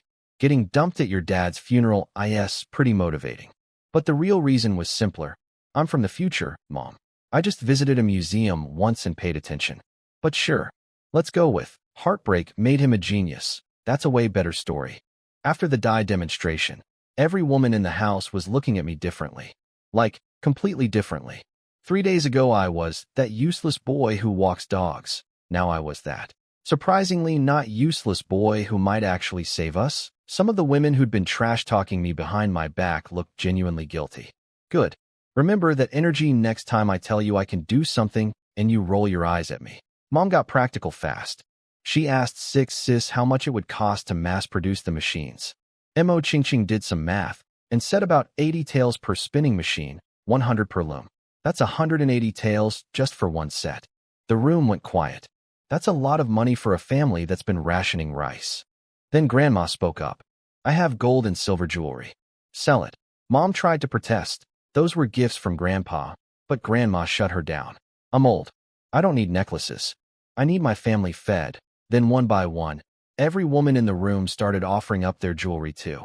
Mine too. Sell mine. I never liked those earrings anyway. Take my bracelet. It's just collecting dust. They were smiling, but I could see it in their eyes. Those weren't just accessories. Those were gifts from their dead husbands, the last physical memories they had, and they were willing to give them up. I cleared my throat loudly before the whole room turned into a waterfall. Nobody is selling anything. The Chu family still owes us 100,000 taels. That'll cover everything. And if it doesn't, I'll figure something out. Keep your jewelry. Your husband gave those to you, and you're keeping them. End of discussion. Xiao family's not going down while I'm standing.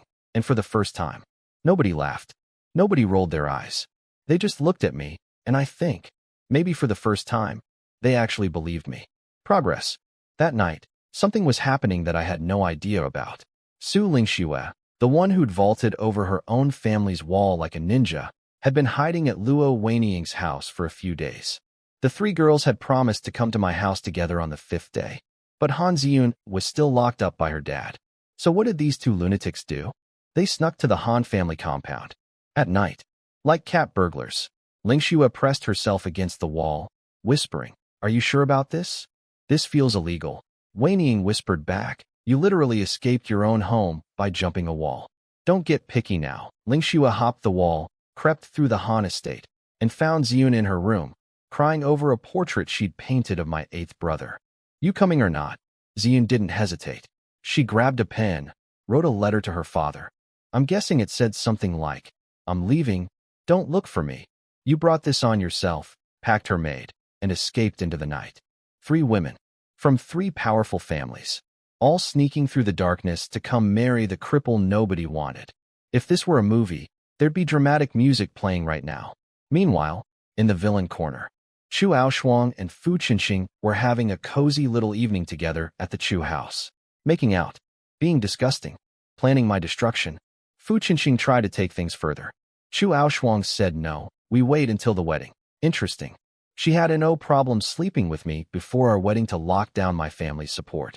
But with Fu Qinxing, the man she supposedly loves, suddenly she's all about tradition and respect. Make it make sense, Aoshuang. I dare you. Then she asked about the remaining 100,000 taels. He confirmed it was almost ready.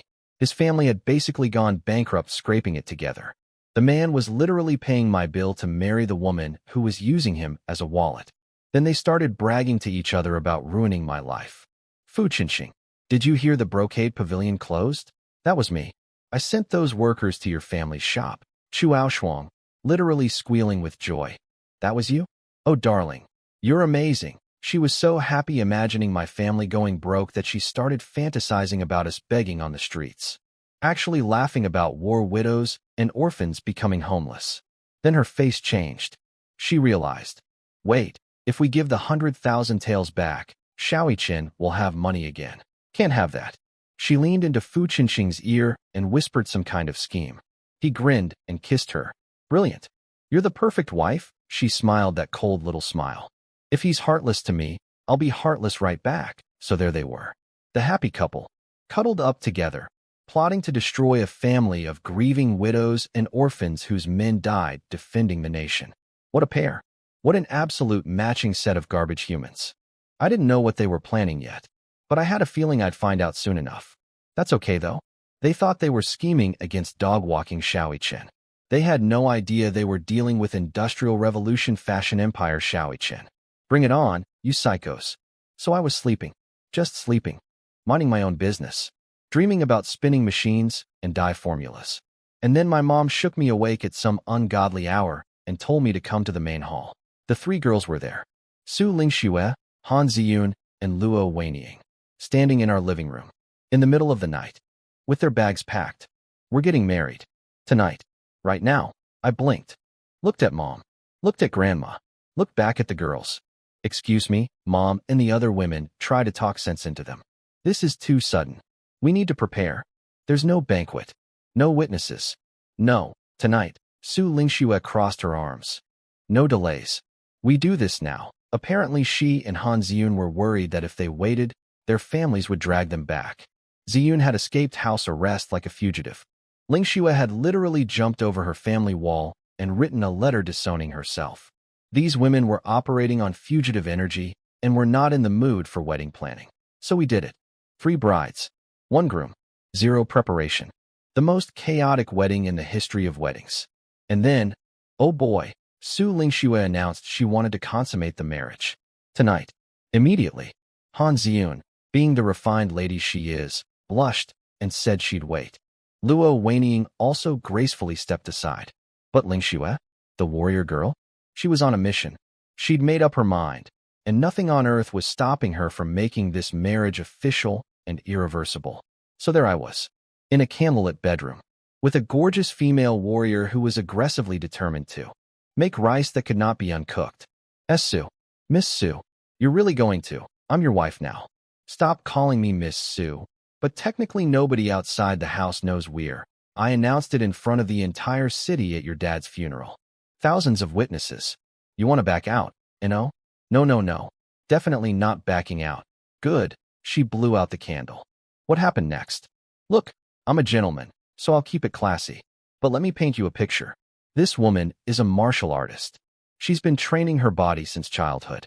She has legs that look like they were sculpted by the gods themselves. Long, toned, not an ounce of anything extra, proportioned so perfectly that in my old world, she'd crash the internet. She ripped my clothes off, literally ripped them, like tearing paper. Then she looked at me and said, ugly. She called it ugly.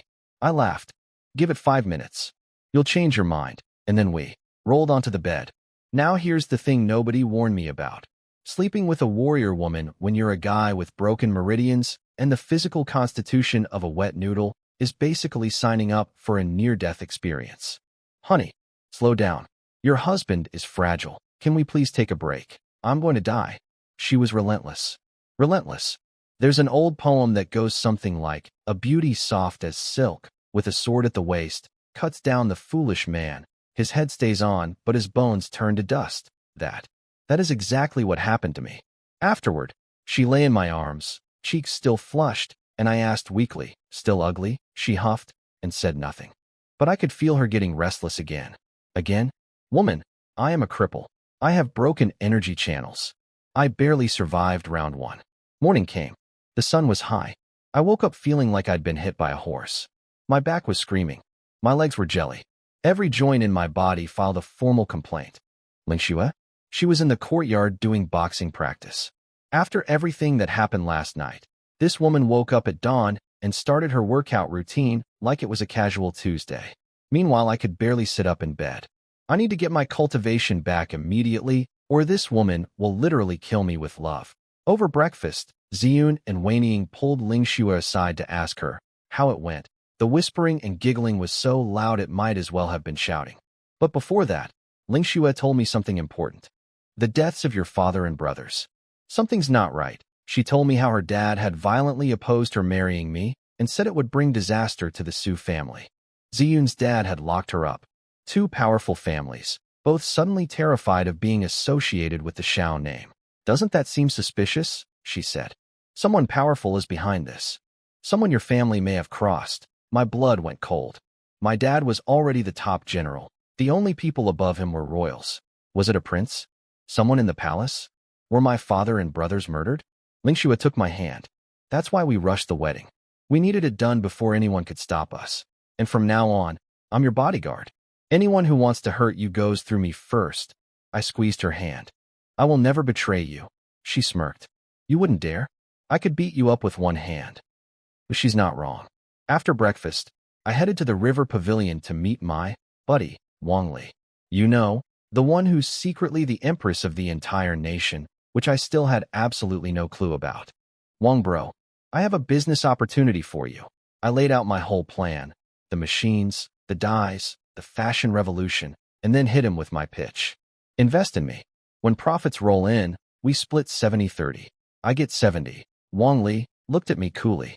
You're just broke and need cash, don't you? You investing or not? Didn't you just get money from the Chu family? I mumbled something about not having received the full amount yet. I didn't mention I'd given most of the cash to soldiers' widows. A man's got to keep some mystery. How much do you need? 100,000 taels? Wang Li nearly choked. I could see the panic behind those pretty eyes. What I didn't know was that the national treasury was basically empty, and this rich young man was actually the ruler of a broke country who'd already dipped into the royal personal savings to keep the lights on. The Empress of Daliang was as strapped for cash as I was. Beautiful. After some back and forth, he offered 50,000 at 80-20, 2 shares for him. Deal. I jumped up, slapped him on the shoulder like we were drinking buddies, which we were, and said, I knew you were a real one. Send it tomorrow, and I walked off. What I didn't see, behind the pavilion, the imperial bodyguard who'd been secretly protecting the empress had his hand on his sword because I'd just casually shoulder-slapped the most powerful person in the country. One day I'm going to find out Wang Li is the empress, and I will need to sit down for a very, very long time. But today I have 50,000 taels of investment capital secured, 3 wives who would literally fight armies for me, a fashion empire ready to launch, and enemies who have no idea what's about to hit them. The Cripple is cooking, and business is about to be booming. I was walking back to the courtyard when I heard voices from inside. My 3 wives were having a little chat. Ziyun, you can let Lingxue have tonight again. I'm not ready yet. Oh great, they were discussing the bedroom schedule. Like a timeshare, but for my body. Then I heard Lingxue say, don't worry about him hurting you. He's so weak. Last night, I had him begging for mercy. He couldn't even get up. You should have seen his face. It was hilarious. She was in there roasting me. To my other 2 wives. On day 1 of our marriage. Ma'am, I was a gentleman last night. I was tender. And you're out here telling everyone I got dominated like a baby deer fighting a tiger. Where is the loyalty? I mean, yes, it happened exactly like that. But the betrayal of sharing that information. I was about to storm in and defend my honor when Butler Liu came running, completely panicked. Young master, General Su is here. And Vice Minister Han. They're in the main hall screaming that we kidnapped their daughters. Oh no.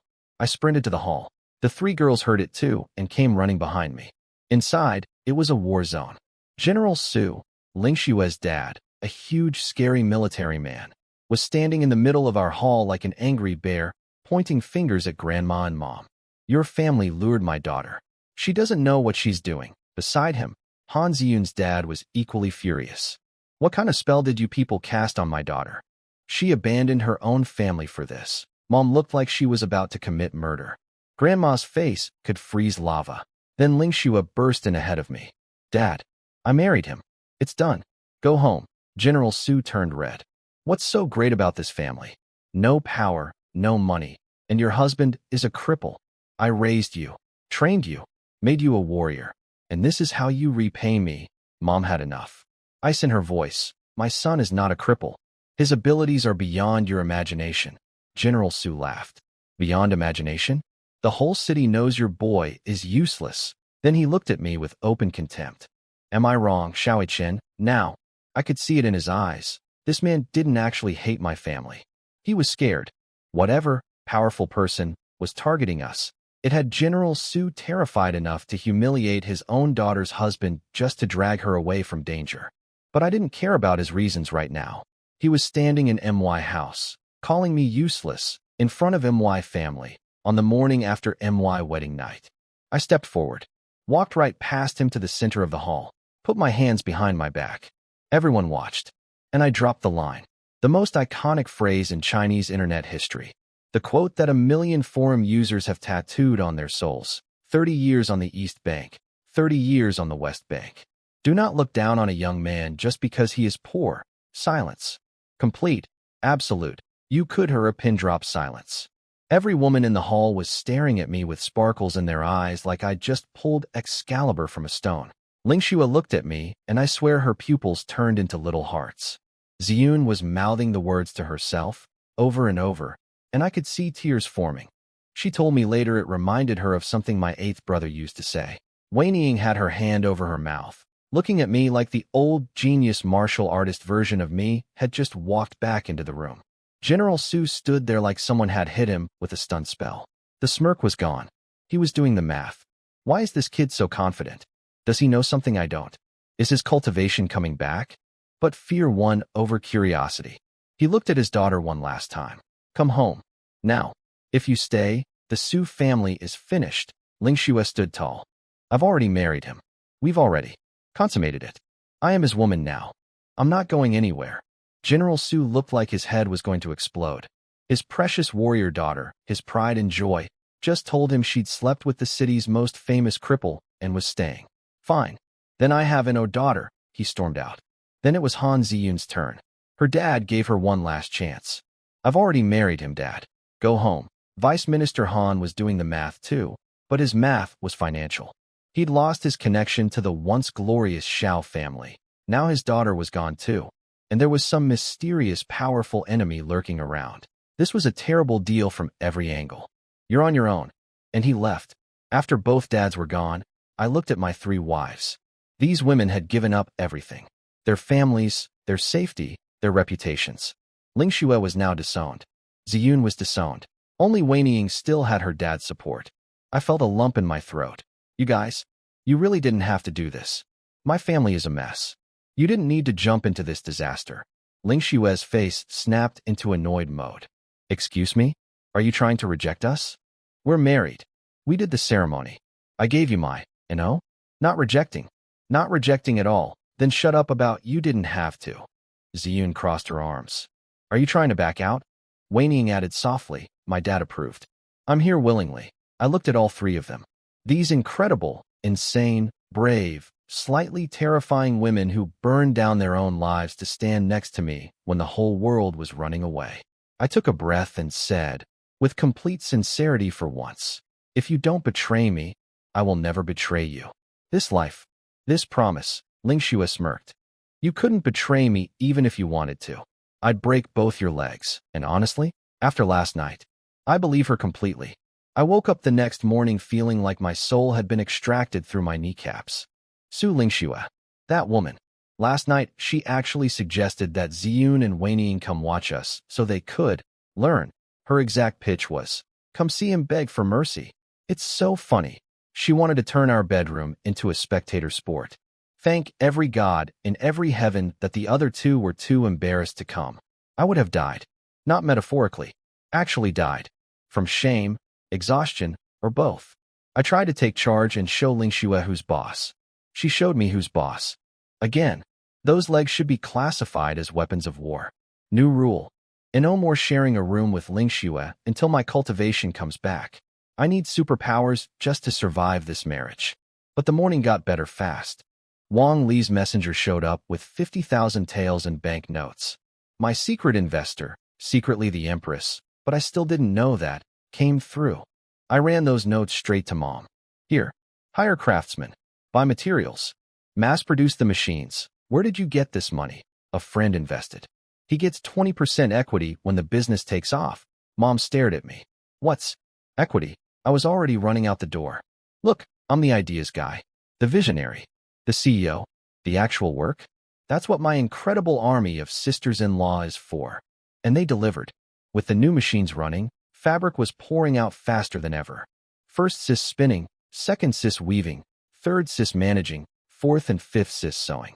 My improved dyes were so easy to learn that soon every woman in the house was helping. Even my 3 new wives jumped in. Me? I supervised. From a chair. With tea. Nobody complained though. He's the only male heir. He can't do manual labor. they said. I love this family. Now let me tell you what the enemy was up to, because it's absolutely hilarious. For me, not for them.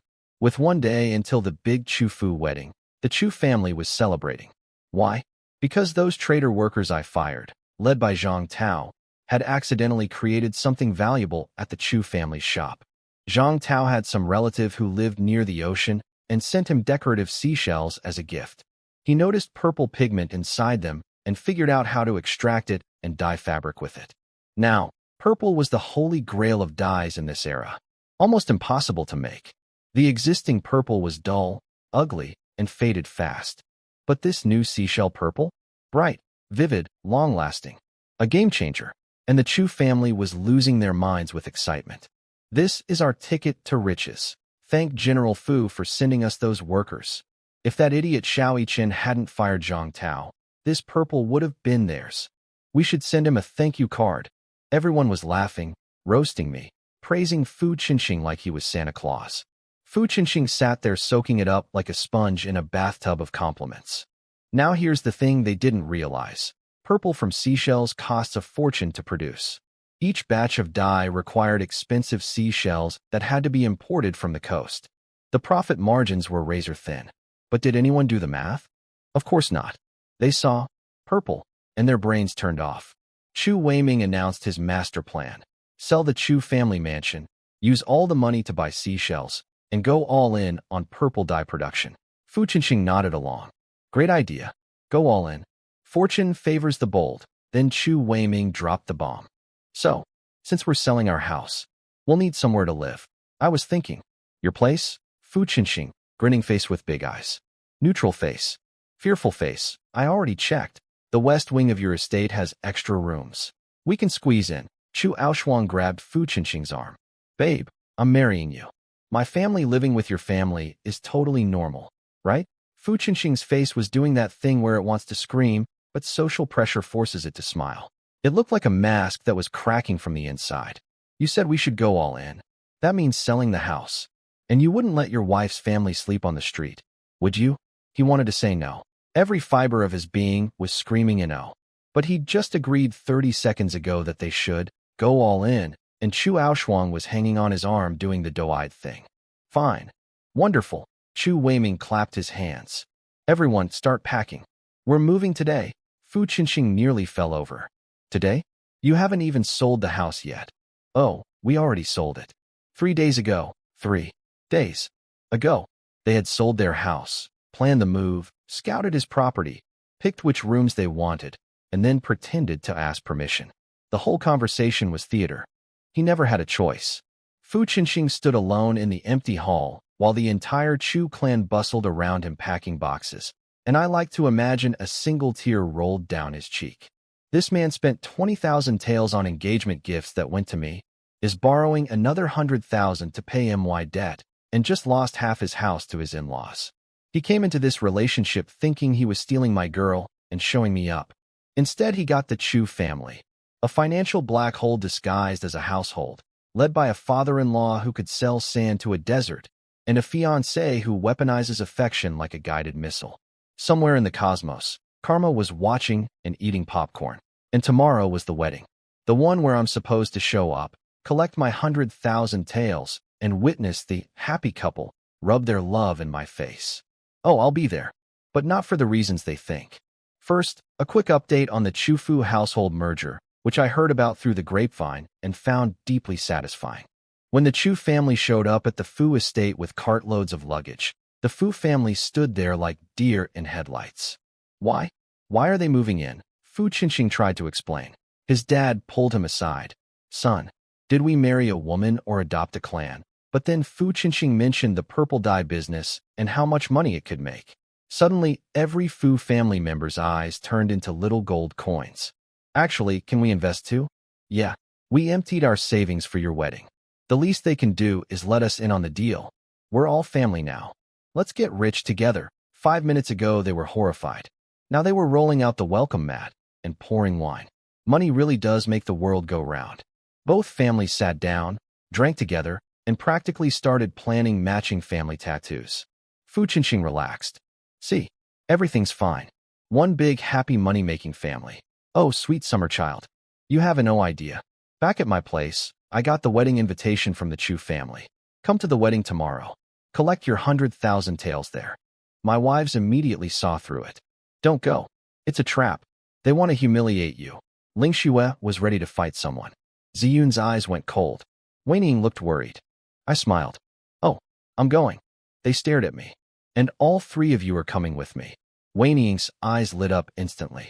You want us to outshine Xu Aoshuang at her own wedding. I just smiled and said nothing. But yeah, that was exactly the plan. You want to turn your wedding into a show? Fine, but I'm bringing the main cast. Wedding morning. I woke up feeling actually rested for once, because Ling Xue mercifully let me sleep without attempting to end my life via bedroom athletics. I got dressed, walked outside, and then my three wives walked toward me. I forgot how to breathe. Su Ling Xue, the woman who normally wears combat gear and could probably bench press me, was in a pale green flowing dress with a jade hairpin. Wisps of hair drifting in the breeze. She looked like a warrior goddess who decided to take a day off and be beautiful instead. The combination of her natural fierceness and sudden femininity was absolutely lethal. Han Ziyun wore a moonlight white gown with a soft pink sash at her waist. Delicate eyebrows, starry eyes, lips naturally red without any makeup. She looked like she'd floated down from a painting.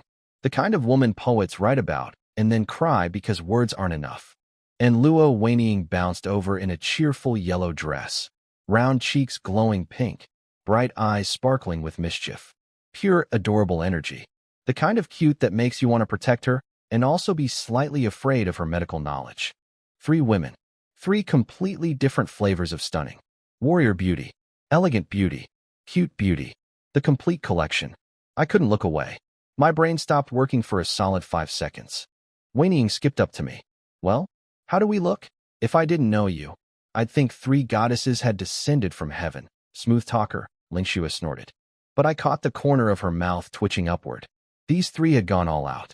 Every detail was perfect. They weren't just dressing up for a party. They were loading ammunition for war. Today's mission, make Xu Aoshuang look like a background character at her own wedding. At the Fu estate, the wedding was already in full swing. Banners everywhere, tables loaded with food, guests pouring in. The whole city's elite showed up because attending this wedding was basically a political statement. Fu Qinxing was the military's rising star, and the empress had technically approved the marriage. General Su was there. Some young rich kid named Zhao Go, son of a duke, immediately asked, "Where's Ling Xue?" She didn't come. General Su coughed awkwardly. She's feeling unwell. Unwell? Should I send the royal physician? No, she just needs rest. Poor General Su. He hadn't told anyone yet that his daughter had jumped his wall, disowned herself, and married the city's most famous cripple. That was going to be a fun conversation for later. Vice Minister Han showed up alone too, and a swarm of young men deflated visibly when they realized Han Ziyun wasn't with him. Apparently, she was the dream girl of every rich boy in the capital. Beautiful, talented, cultured, and with a dad who might become the next Minister of Rights. Marry her and skip 10 years of career climbing was literally the pitch.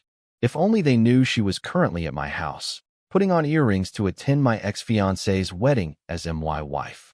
Then the bride and groom emerged, and the crowd's attention shifted.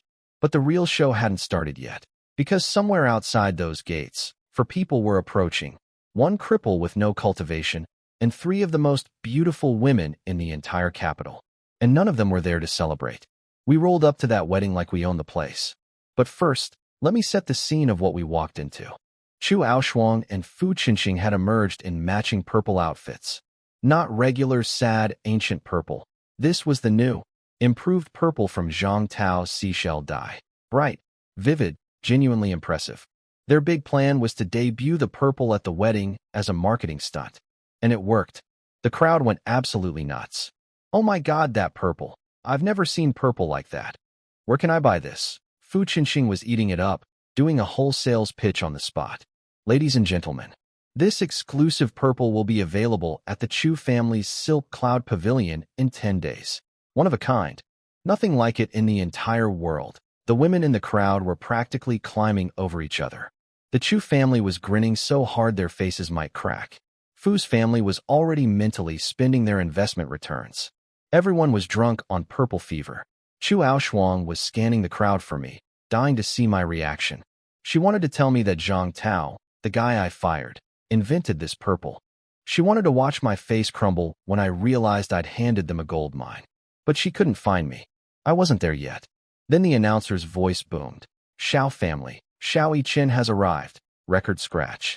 Every head in the building turned to the entrance. The crowd was confused. Why would this guy come to his ex-fiancée's wedding? Was he here to beg? To cry? To make a scene? This was going to be embarrassing for him, no matter what. Chu Aoshuang and Fu Qinxing's eyes lit up like kids on Christmas morning. Their favorite punching bag had arrived. Fu Qinxing grabbed Aoshuang's hand, ready to parade their love right in my stupid face. And then he stopped. Because walking through that gate, on either side of me, were Su Lingxue and Han Ziyun, each holding one of my arms. And behind us, Luo Weiniing held Ziyun's hand, the four of us moving together like we'd choreographed this entrance. The courtyard went silent. Let me tell you what those three women looked like, because the effect was nuclear.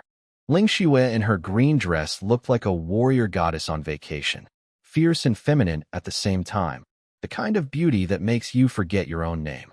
Ziyun in her white gown looked like she'd materialized from a painting. Ethereal, elegant, so perfect it almost hurt to look at her. Weiniing in her yellow dress was pure sunshine.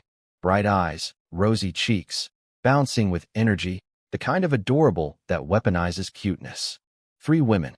Three completely different types of gorgeous. Each one individually more stunning than the bride. The entire wedding went quiet. You could hear people breathing. Heavy breathing, specifically, from every man in attendance whose brain had just short-circuited. Chu Aoshuang had spent hours getting ready. Special makeup. Special purple dress. She looked good, genuinely good. But standing in the same venue as my three wives was like putting a candle next to three suns. The candle doesn't stand a chance. The whispers started immediately. Wait. Are those three really married to the cripple? Su Lingxue? Han Ziyun? Luo Weiniing? All three. They look like they just walked out of heaven. Every young nobleman in the room was having a complete mental breakdown.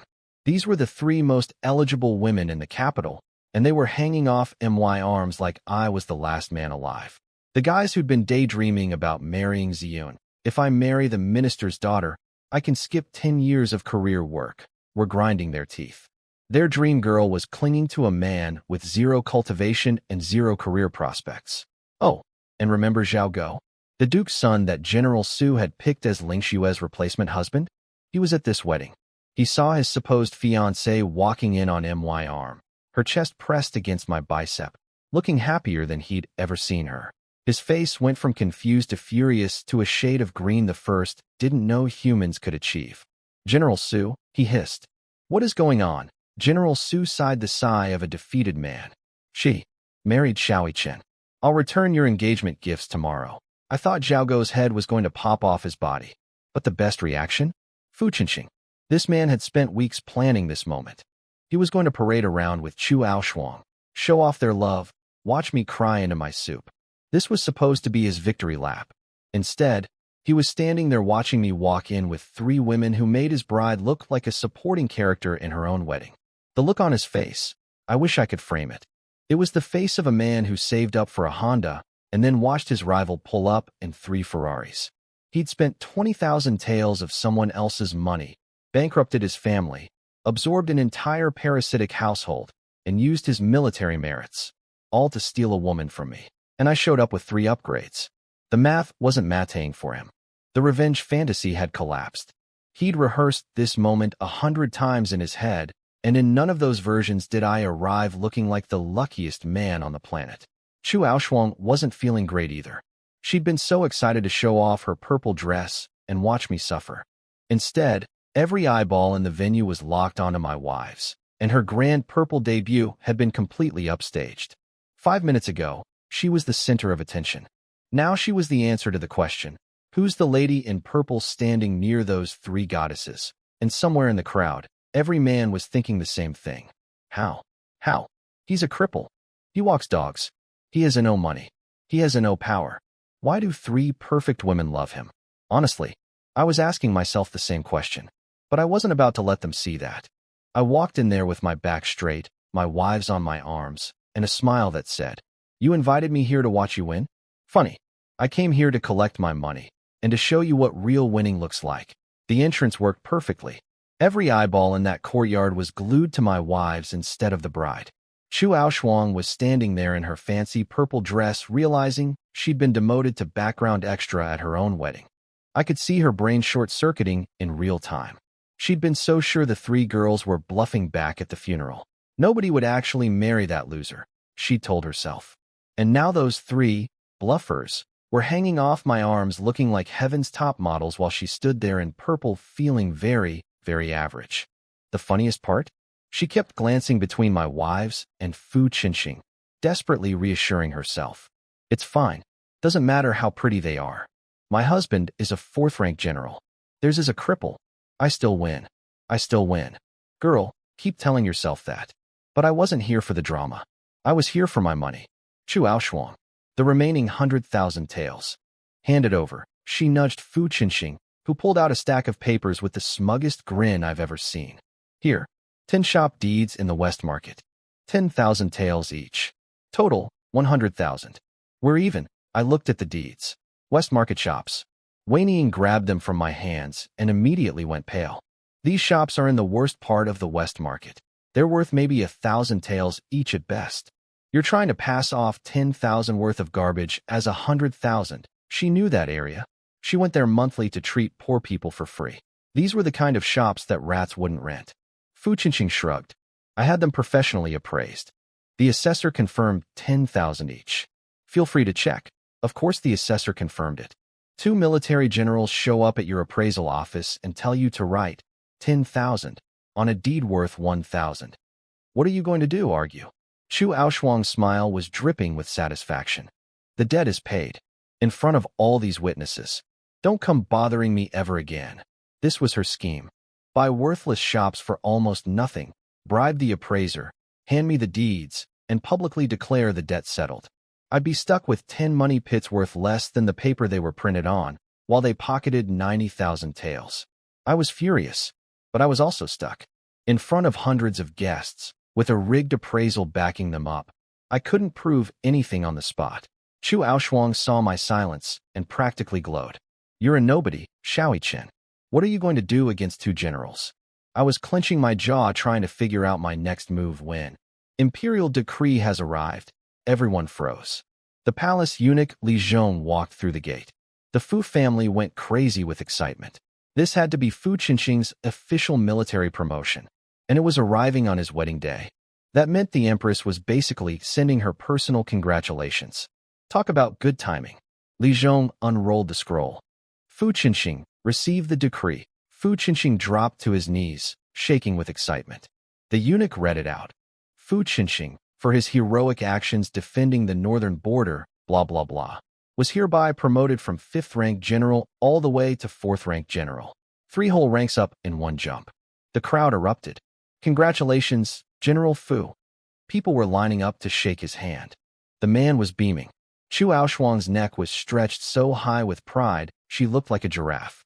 Her dad was shouting, good, good, good, like a broken record. The Fu and Chu families were doing mental victory laps. 4th rank general at his age? The sky was the limit. Best wedding gift ever. Chu Aoshuang shot me a look of pure contempt. See, this is the caliber of man I chose. A real man. A general. Not a dog-walking cripple like you.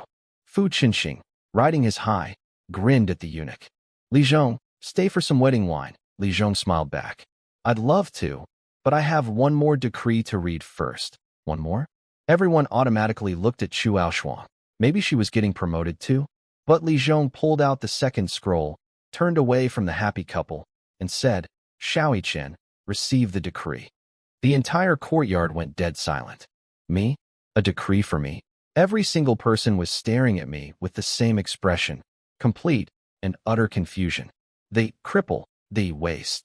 The guy who was supposed to be here getting humiliated. That guy has an imperial decree? I was just as confused. I came here to collect a debt and watch my ex make bad life choices. I did not sign up for royal mail delivery. Even Chu Aoshuang and Fu Qinxing looked like someone had yanked the rug out from under them mid-celebration. The eunuch was standing there, scroll open, waiting, and every person in that courtyard was holding their breath. The eunuch opened the scroll and started reading. The Shao family, loyal to the bone, defenders of the border, blood spilled on the battlefield, a household of heroes whose noble spirit shall endure forever. Okay, nice opening. Standard, your family was awesome. Stuff. I was waiting for the punchline. Maybe some honorary posthumous title for my dad. Shao Chen, inheritor of the Shao family's courageous legacy, a man of great ambition and exceptional talent. Wait. Did he just say my name?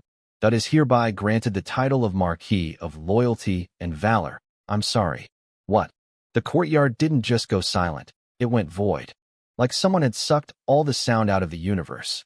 300 people simultaneously forgot how to breathe. A marquis. Me. The cripple. The dog walker. The guy who can't make soap.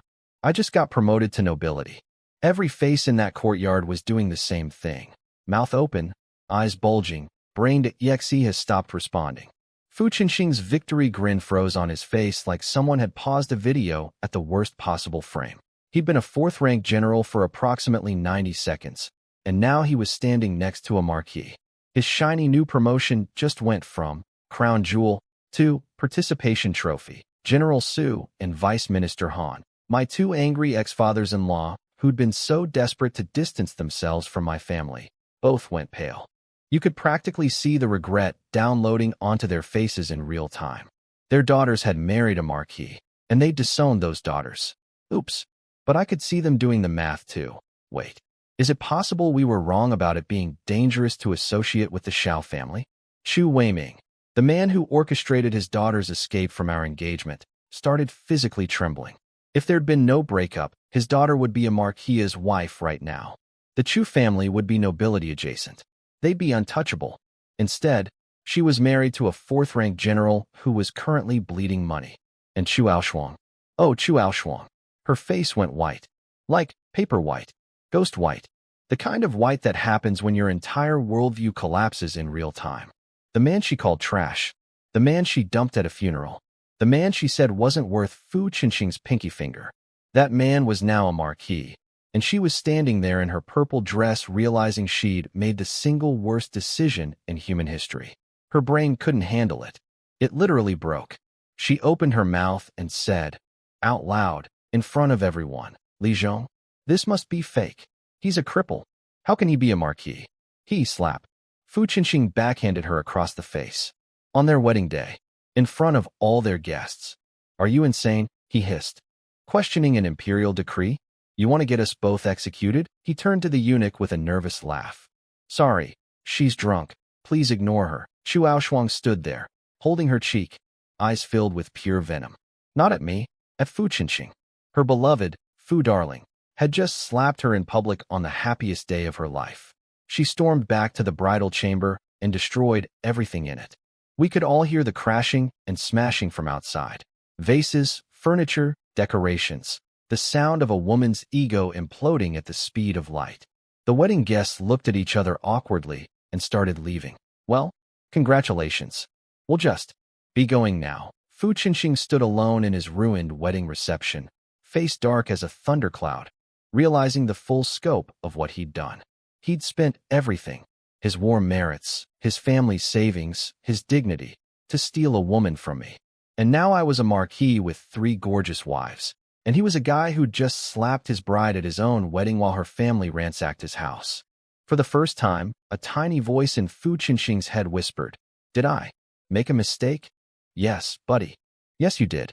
I walked out of that wedding holding an imperial scroll that said I was a marquis, and honestly, I was just as confused as everyone else. 2 times now the Empress had personally intervened in my life. First, forcing the Chu family to return my gifts. Now, granting me a noble title out of thin air.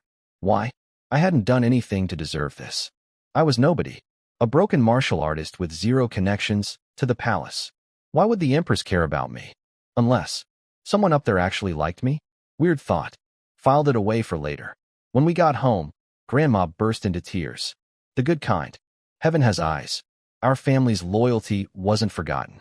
Our ancestors can rest in peace. She led everyone to the ancestral hall. We burned incense and reported the news to the family spirits. Grandma, Mom, all the sisters-in-law, Everyone was crying happy tears. After they left, I stayed behind. Just me and the memorial tablets. 4 generations of Shao warriors, lined up on the altar. Great-great-grandfather, great-grandfather, grandfather, and Dad. Hey, Dad. You always worried about me the most out of all your sons. You wanted me to marry well and have kids and be happy. You really liked Chu Shuang. You said she was brave, unconventional, a remarkable woman. You told me to treat her right. I'm sorry, Dad. I have to disappoint you on that one. She's gone. We're done. But I think you'd understand. The Empress made me a marquis. I'll make you proud. I'll keep this family alive. I promise. And if you and the brothers could put in a good word with the universe about my meridians healing faster, that'd be great. Your son is getting beaten up in bed by his own wife, and it's becoming a health concern. Now, about those garbage shop deeds. I went to the West Market to inspect my 100,000 taels worth of property. What I found was 10 tiny, broken-down shacks in the most deserted corner of the district. Cobwebs on the doors. 0-foot traffic. A stray cat that looked at me with pity. Wei Nian crossed her arms. Told you. Ling Xue was ready to march back to the Fu estate and start a war. Are we just going to take this? I shook my head. The deeds have the appraiser's stamp. Legally, they covered the debt. Fighting it head-on won't work. So we just lose? I smiled. A real smile. The kind that means someone's about to have a very bad time, and it's not going to be me. I never lose. They want to play dirty? Fine. The Chu family's big purple dye launch is in 10 days. They think they're about to take over the textile market. I looked at my 3 wives. Let's see whose product actually takes this city by storm. They'd stolen my workers. Cheated me on the debt. Scammed me with worthless property. Slapped my name around like a punching bag. 10 days. In 10 days, the Chu family was going to learn the difference between finding one new color and having a transmigrator who's about to reinvent the entire fashion industry. Game on. On the walk home from the West Market, I passed a blacksmith shop, and something made me stop. The guy hammering away at the anvil. He looked familiar.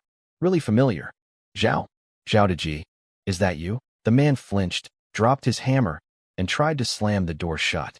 You've got the wrong person, he croaked. Zhao Hu, I know it's you. You were my dad's personal bodyguard. I shoved against the door, but the man was a blacksmith with arms like tree trunks. I was losing. Thankfully, Ling Xue put one hand on the door and pushed it open like it was made of paper. The blacksmith stumbled backward, staring at her like she was some kind of monster. Welcome to my life, buddy. That's my wife. I grabbed his shoulders. The army was supposed to be completely wiped out. How are you here? And then this big, muscular, iron-hammering soldier dropped to his knees and started sobbing. I'm sorry. I failed the general. I failed everyone. I should be dead with them. My heart broke. I pulled him up and told him to talk. What he told me changed everything. The Shao army wasn't completely destroyed. Several hundred men survived. My dad and 9 brothers had fought to the death specifically to buy them time to escape. The survivors scattered, too ashamed to show their faces, living in hiding across the city. Zhao Hu blamed himself every day for being alive. He said if it weren't for his elderly mother needing care, he would have killed himself already. Then he told me how the disaster actually happened. And this is the part that made my blood boil. Fu Qinxing, Mr. Perfect General, hero of the nation, my fiancé-stealing nemesis, had charged recklessly after a small group of enemy scouts. My dad warned him not to pursue too deep. But Fu Qinxing, hungry for glory, ignored the order and rode straight into a trap. Once he was surrounded, my dad had no choice. He sent my brothers to rescue Fu Qinxing. But that was also a trap. Layer after layer of ambushes. My dad had to personally lead the main army out to save everyone. And that's when the Real slaughter happened. My father, 9 brothers, 30,000 soldiers, all dead, because Fu Qinxing couldn't control his ego. And somehow, Fu Qinxing survived. Not only survived, but heroically defended the city, afterward and got promoted to 4th-rank general. Let me get this straight. This man caused the disaster, got my entire family killed, then took credit for cleaning up his own mess? And then he married my fiancée and tried to humiliate me? I wanted to scream. I wanted to break something. But I'm a transmigrator with no cultivation and a body made of wet cardboard. So I just breathed. There were bigger questions too. The whole thing smelled like a setup. Was the ambush really just bad luck? Or did someone plan for my family to die? I filed that under Things I will absolutely investigate when I have actual power. For now, I had something else in mind. Zhao Deji, can you contact the other survivors? I think so. Why? I looked him dead in the eye. I'm rebuilding the Shao army. His jaw dropped. I'll rebuild. My family's blood debt needs to be paid. One day, I will ride into the steppes and make the Huns pay for what they did. For my dad. For my brothers. For every soldier who didn't come home. His eyes lit up with something I hadn't seen in them before. Hope. And rage. The good kind. I'll find them. Every single one. They'll come running. I gave him silver for his mother and travel expenses, and left. Ling Shu waited until we were outside to ask the obvious question. Do you know how much it costs to maintain an army? I'll figure it out. You don't have the money. I'll get the money. You say that about everything. And I keep being right. She couldn't argue with that. Meanwhile, at the Fu household, the wedding night was happening. And oh boy, was it a disaster. The mood was already terrible. The whole reception had been ruined by my marquee decree. The guests left awkwardly. Chu Aoshuang had destroyed the bridal chamber in a rage. Chu Weiming was sitting somewhere regretting every life choice he'd ever made. Fu Qinxing apologized for slapping Aoshuang in public. She forgave him because she knew she'd screwed up by questioning the imperial decree out loud. They made up, cuddled, whispered sweet nothings. Then came the big moment. Their wedding night. The one Fu Qinxing had been fantasizing about for months. In his head, this wasn't just intimacy. This was his ultimate revenge against me. I'm taking what was yours, Shaoi Chen. Your woman is mine now. He was so excited. This was it. The finish line. Everything he'd spent and sacrificed was about to be worth it. They fell into bed. Things happened. And then afterward, Fu Qinxing lit a candle and looked at the sheets. He was looking for blood. The proof that he'd claimed something pure and untouched. There was no blood. Where's the blood? Oh. See, here's the thing Fu Qinxing didn't know. Chu Aoshuang had already slept with me. Back when we were engaged, she'd insisted on consummating early to prove her commitment to the Shao family.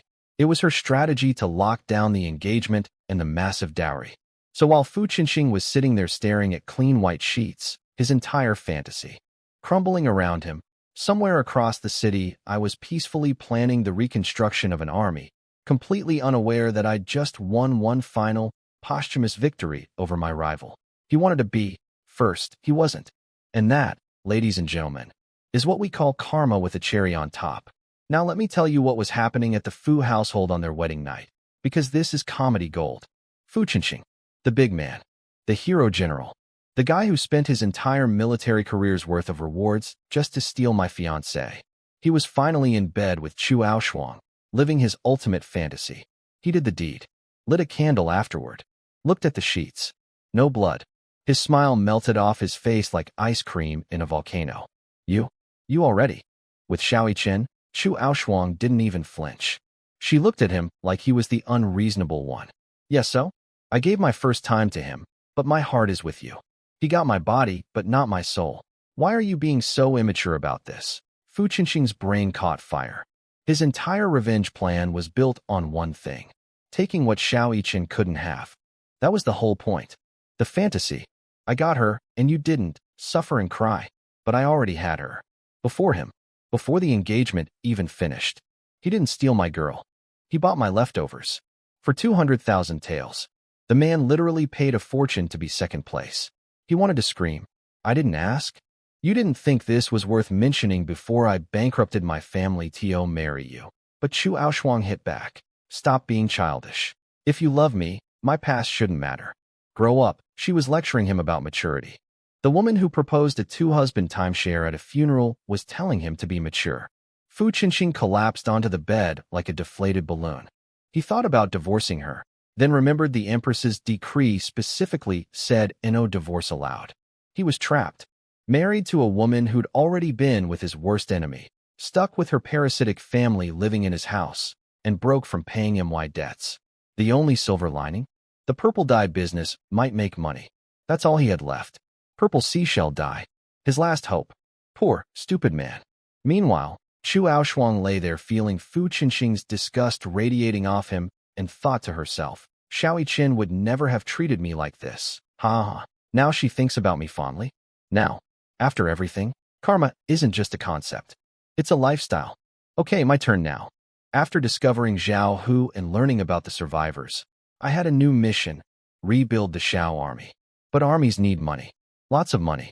Which meant my business plan needed to work even harder. The Chu family's purple dye launch was in 10 days. My shop reopening was also in 10 days. This was going to be a head-to-head battle, and I intended to win. But I needed one more ingredient for my plan: marketing. Back in my old world, what sells products? Celebrity endorsements. Get a famous face attached to your brand, and people lose their minds. In ancient China, the closest thing to celebrities were courtesans, specifically, the top courtesans known as flower queens. These women were famous across the city. Whatever they wore, everyone wanted. Whatever they endorsed, everyone bought. So I went to the Moonlight Pavilion, the city's most famous entertainment house. The madam practically tackled me at the door. "Marquis Xiao? What an honor. Perfect timing. It's our 10th anniversary celebration." Oh yeah, I was a marquis now. People treated you very differently when you had a title. Yesterday I was that cripple. Today I was marquis. Right this way, sir. Would you like some tea? Now, let me be clear. I'd never been to a place like this before. Not because I'm some noble gentleman above earthly pleasures. It's because my body was literally too broken. My doctor had told me any vigorous activity could damage my healing meridians. Going to a pleasure house when you can't actually do anything is like going to an all-you-can-eat buffet with your jaw wired shut. But today I wasn't here for fun. I was here for business. "Madam, I hear you have 4 flower queens. Bring them all out." Before she could respond, a slimy voice cut through the room. Well, if it isn't Xiao Chen. 3 wives at home, and you're already at the pleasure house. Do your ladies know you're here? I turned. Zhao Go, the Duke's son. The guy whose engagement gifts Ling Xue's dad had accepted before she vaulted over a wall and married me instead. He was sitting with a pack of rich boys, all glaring at me like I'd personally offended their ancestors. These were all guys who'd been crushing on Han Ziyun.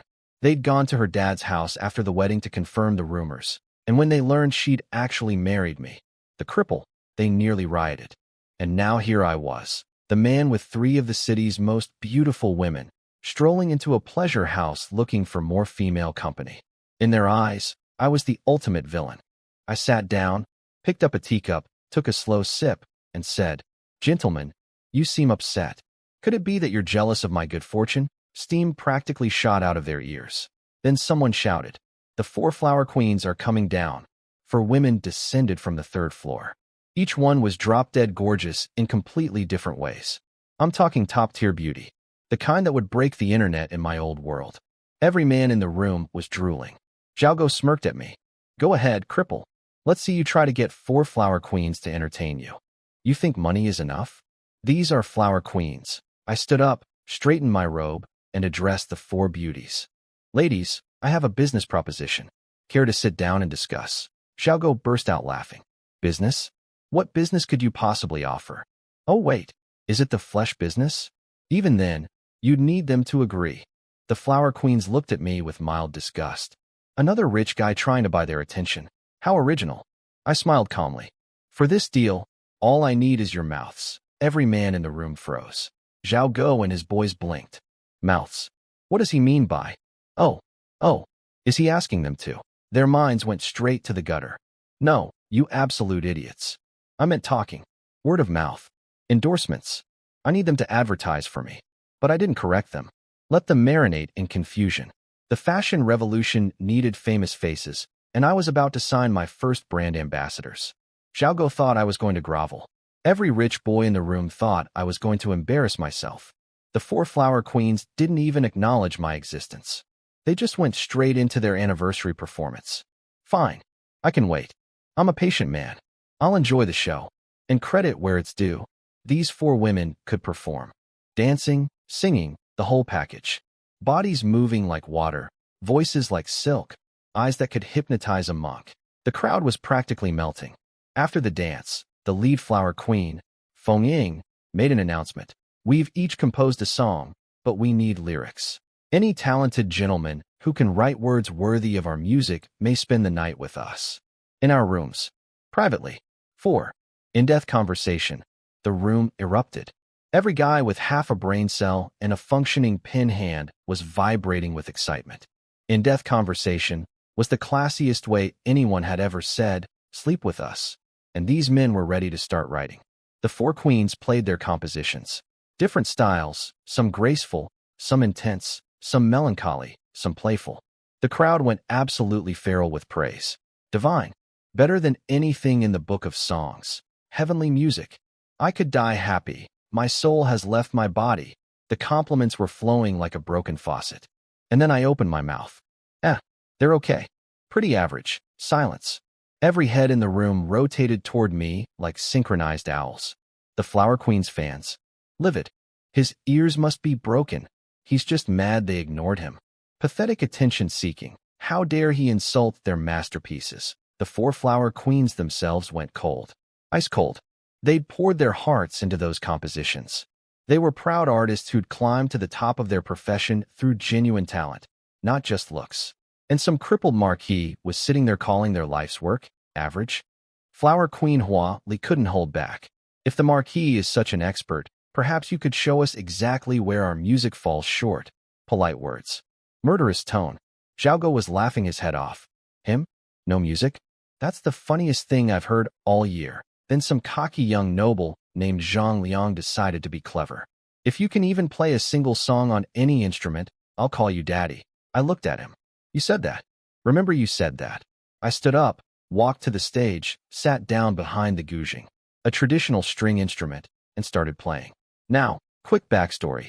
In my previous life, my girlfriend wanted to learn guzheng. I went with her to lessons as moral support. She quit after 3 weeks. I kept going for 2 years. I could also play several other instruments. My ex got nothing from those lessons except a breakup, but I got a skill set. I played Erta Sundarinda. No, I'm kidding. I played Guangling San. One of the most legendary, complex, powerful pieces of classical music in Chinese history. A piece so famous that the original was said to have been lost for centuries. The first notes hit the air, and the entire room went dead quiet. Not polite quiet. Stunned quiet. The kind of quiet where people forget they have bodies. The music ripped through the room like a storm. Fierce, beautiful, haunting, powerful. My fingers flew across the strings like they had their own consciousness. Every note landed like a punch to the soul. The four Flower Queens' eyes went wide, then wider. Their mouths dropped open. Their carefully maintained composure shattered. They'd spent years studying music. They knew every famous piece in existence. And they had never heard this one. It was beyond anything in their experience. Beyond anything in this world's experience. Because it wasn't from this world. When the last note faded, nobody moved. Nobody breathed. The silence lasted so long I thought time had stopped. Then the Flower Queens looked at me like I'd just descended from the heavens. Hua Li's face was crimson with shame. My lord, that piece, that is true divine music. We were foolish to doubt you. Please forgive our rudeness. Would you honor us by coming to the 3rd floor so we may properly apologize? All 4 of them were nodding frantically, looking at me with eyes that had gone from, "Who is this clown?" to, "Please never leave," in the span of one song. The rich boys in the audience looked like they'd been slapped with a fish. Their whole worldview, Xiao Yichen is a useless cripple, had been demolished in 3 minutes of music. And then I looked at Zhang Liang. "They call you daddy, guy?" One of the Flower Queens actually spoke up for me. Zhang Gongzi. A man should keep his word. Zhang Liang's face cycled through about 15 emotions. He looked around for an escape route. Found none. Every eye in the building was on him. He gritted his teeth so hard I could hear them crack. Daddy. He called me daddy. In front of the 4 most beautiful women in the city. In front of every noble heir and rich boy in the capital. The silence that followed was chef's kiss. Every other young man in the room shuffled uncomfortably because they all realized they'd all been mocking me. They'd all assumed I was nothing. And now one of them had literally just called me father. It was as if I'd become everyone's dad simultaneously. Xiao Yichen, musician, inventor, marquis, and now daddy to the entire young aristocracy of the capital. Not bad for a cripple who can't make soap. The 4 Flower Queens escorted me upstairs like I was royalty. Every man in the building watched me disappear to the legendary 3rd floor, the VIP zone that money alone couldn't buy, surrounded by 4 of the most beautiful women in the city. I could feel the jealousy burning holes in my back. Zhao looked like he was having a medical emergency. That guy had been spending a fortune at this place for years and never even got a tour of the third floor. I walked in, played one song, and got the full escort. But let me be clear, I was not here for what everyone thought I was here for. Up in the room, the four queens surrounded me with bedroom eyes, clearly expecting things to go in a very specific direction. I remembered a very important life lesson. When you're a boy outside the house, protect yourself at all times. Feng Ying started with, "My lord, you mentioned you write lyrics too." "Yes, but first, I have a business deal for you." Snow Queen giggled. "If your lyrics satisfy us, we'll do anything you want." All four of them blushed on cue. They were convinced business was my classy way of saying. The other thing, they were probably thinking, why does he keep calling it business? Just say you want to stay the night like a normal person. No, ladies, I mean actual business.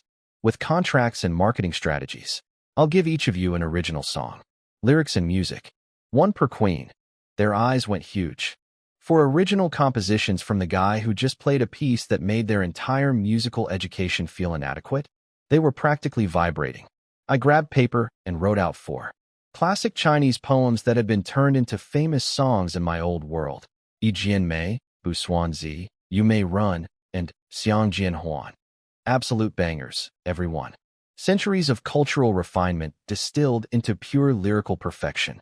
The queens read them and looked like they were about to ascend to heaven, reading the words over and over, whispering them to themselves, completely entranced. My lord, how do they sound when sung? Huh? Well, here's where it got awkward.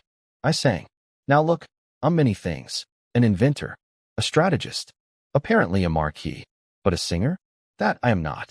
My voice is what you'd charitably call functional, what you'd honestly call a crime against ears. The four queens' faces went through a journey. Excitement, confusion, mild horror, diplomatic blankness. They'd never heard music like this before. Not because it was bad. Okay, my delivery was bad, but because it was a completely different musical style from anything in this world. It was like playing jazz for someone who's only ever heard classical. It's different, one of them said carefully. You hate it. Silence. Look, you're used to classical court music. This is something entirely new. The first time always feels weird. Listen a few more times, and the beauty will click. Trust me, once you master these songs, your fame will multiply. Every other flower queen in the country will be copying you. They were smart women. They replayed my terrible singing in their heads, focused on the melody underneath, and slowly, their eyes started to sparkle. The structure was beautiful. My voice was just the world's worst delivery system. Please teach us, my lord. There it is. I told them my actual plan. Not bedroom activities. Marketing. I needed them to be the faces of my brand. Wear my clothes. Sing my songs. Make my products famous. Be my ancient Chinese brand ambassadors. They were genuinely surprised. You actually came here for real business. What did you think I meant? They all suddenly found the floor very interesting. I smiled. The plan was coming together. With 4 celebrity endorsements lined up, my shop reopening was going to destroy the competition. Bang. The door flew open so hard it almost came off the hinges. Su Lingxue stood in the doorway, face red, eyes blazing, fists clenched. Behind her, the madam was fluttering around helplessly. Xiao. Yi. Chun. Oh no. Lingxue. How did I what? No, you were in a pleasure house surrounded by 4 women. Downstairs, Zhao Go was beaming. That sneaky little rat had sent someone to tell my wife where I was. That's why he told everyone to stick around. He wanted to watch me get murdered. It's not what it looks like. I came here for business. Business? In a brothel? Do I look stupid to you? Her eyes were getting watery, which was somehow worse than the anger. In her mind, the math was simple. I'd been avoiding the bedroom for days I was alone with 4 beautiful women in a place literally designed for sex equals guilty as charged. She thought I'd been saving my energy to spend it on flower queens. She thought that's why I kept telling her I was too weak for bedroom activities. Which, to be fair, from her perspective, looked exactly like what was happening. She grabbed my wrist and yanked me out of the room. I had approximately 0 ability to resist because she could bench press a horse and I had the physical strength of a sick kitten. The 4 flower queens watched me get dragged away like a misbehaving child, mouths hanging open. They'd never seen a woman storm into a pleasure house and physically extract her husband before. It was a first in Moonlight Pavilion history. Downstairs, Zhao Go and his boys were having the time of their lives. Laughing, pointing, practically taking notes. Look at him, dragged out by his wife. So much for the great Marquis. Zhao Go was especially delighted. He even thought to himself, actually, thank God I didn't marry this woman. If she'd caught me in a place like this. Yeah, buddy, that's the one smart thought you've had all week. Ling Xuet didn't speak the entire walk home. Not a single word. Which was terrifying. Angry Ling Xuet who yells? Manageable. Silent Ling Xuet with murder in her eyes? Call a priest. We got home. She kicked the bedroom door open. Threw me onto the bed. Ling Xuet, I swear it was legitimate business. She was already taking off her clothes. What are you doing? Whatever you wanted to do with those 4 women, you're doing with me instead. I didn't want to do anything with them. I was negotiating a marketing deal. Too late. She'd already pounced. I sighed. When you can't fight it, you accept it. When you can't run from a tiger, you let the tiger win. Tonight was going to be a long night. And somewhere across the city, Zhao Go was raising a glass, thinking he'd won. Buddy, you have no idea. You just made sure my wife is going to be extra motivated tonight, and I'm the one paying the price. My body is going to file a restraining order against my own wife. I crawled out of bed the next morning like a war survivor. My legs were rubber. My back was filing for divorce from my spine. Every muscle I owned had sent a formal letter of resignation. Ling Xuet was in the courtyard chatting with the other 2 wives like she'd just had a refreshing 8 hours of sleep. Chatting. Casually. After what she did to me last night. Wei Ning took one look at me and rushed over. Are you okay? She checked my pulse and then turned to Ling Xuet with the most disapproving doctor face I've ever seen. Ling Xuet, you cannot keep doing this. His body is not recovered enough for this level of activity. Ling Xuet went red but immediately deflected. Well, maybe if he wasn't sneaking off to brothels. About that, I said, collapsing into a chair. Let me explain before anyone else tries to kill me with their pelvis. I told them about the Flower Queens, the marketing plan, the celebrity endorsement strategy. What a brand ambassador is. How famous faces sell products. How I needed the most recognizable women in the city wearing my clothes and singing my songs when the shop reopened. By the end, all 3 wives were staring at me with the "oh, that actually makes sense" face. Ling Xuet looked at the ground. You could have told me earlier. I did tell you. Multiple times. While you were dragging me through the streets by my wrist. I didn't hear you. You didn't want to hear me because you were too busy planning my destruction. She went quiet. She knew. I knew. We all knew. Wei Ning declared a new house rule. No more bedroom activities with Ling Xuet until Ichin's cultivation recovers. Period. Doctor's orders. I asked the most important question of my life. How long until I recover? Wei Ning thought about it. 6 months at most. Maybe less if you rest. 6 months. That's not far. I might actually get my powers back. Ling Xuet and Zian got excited too.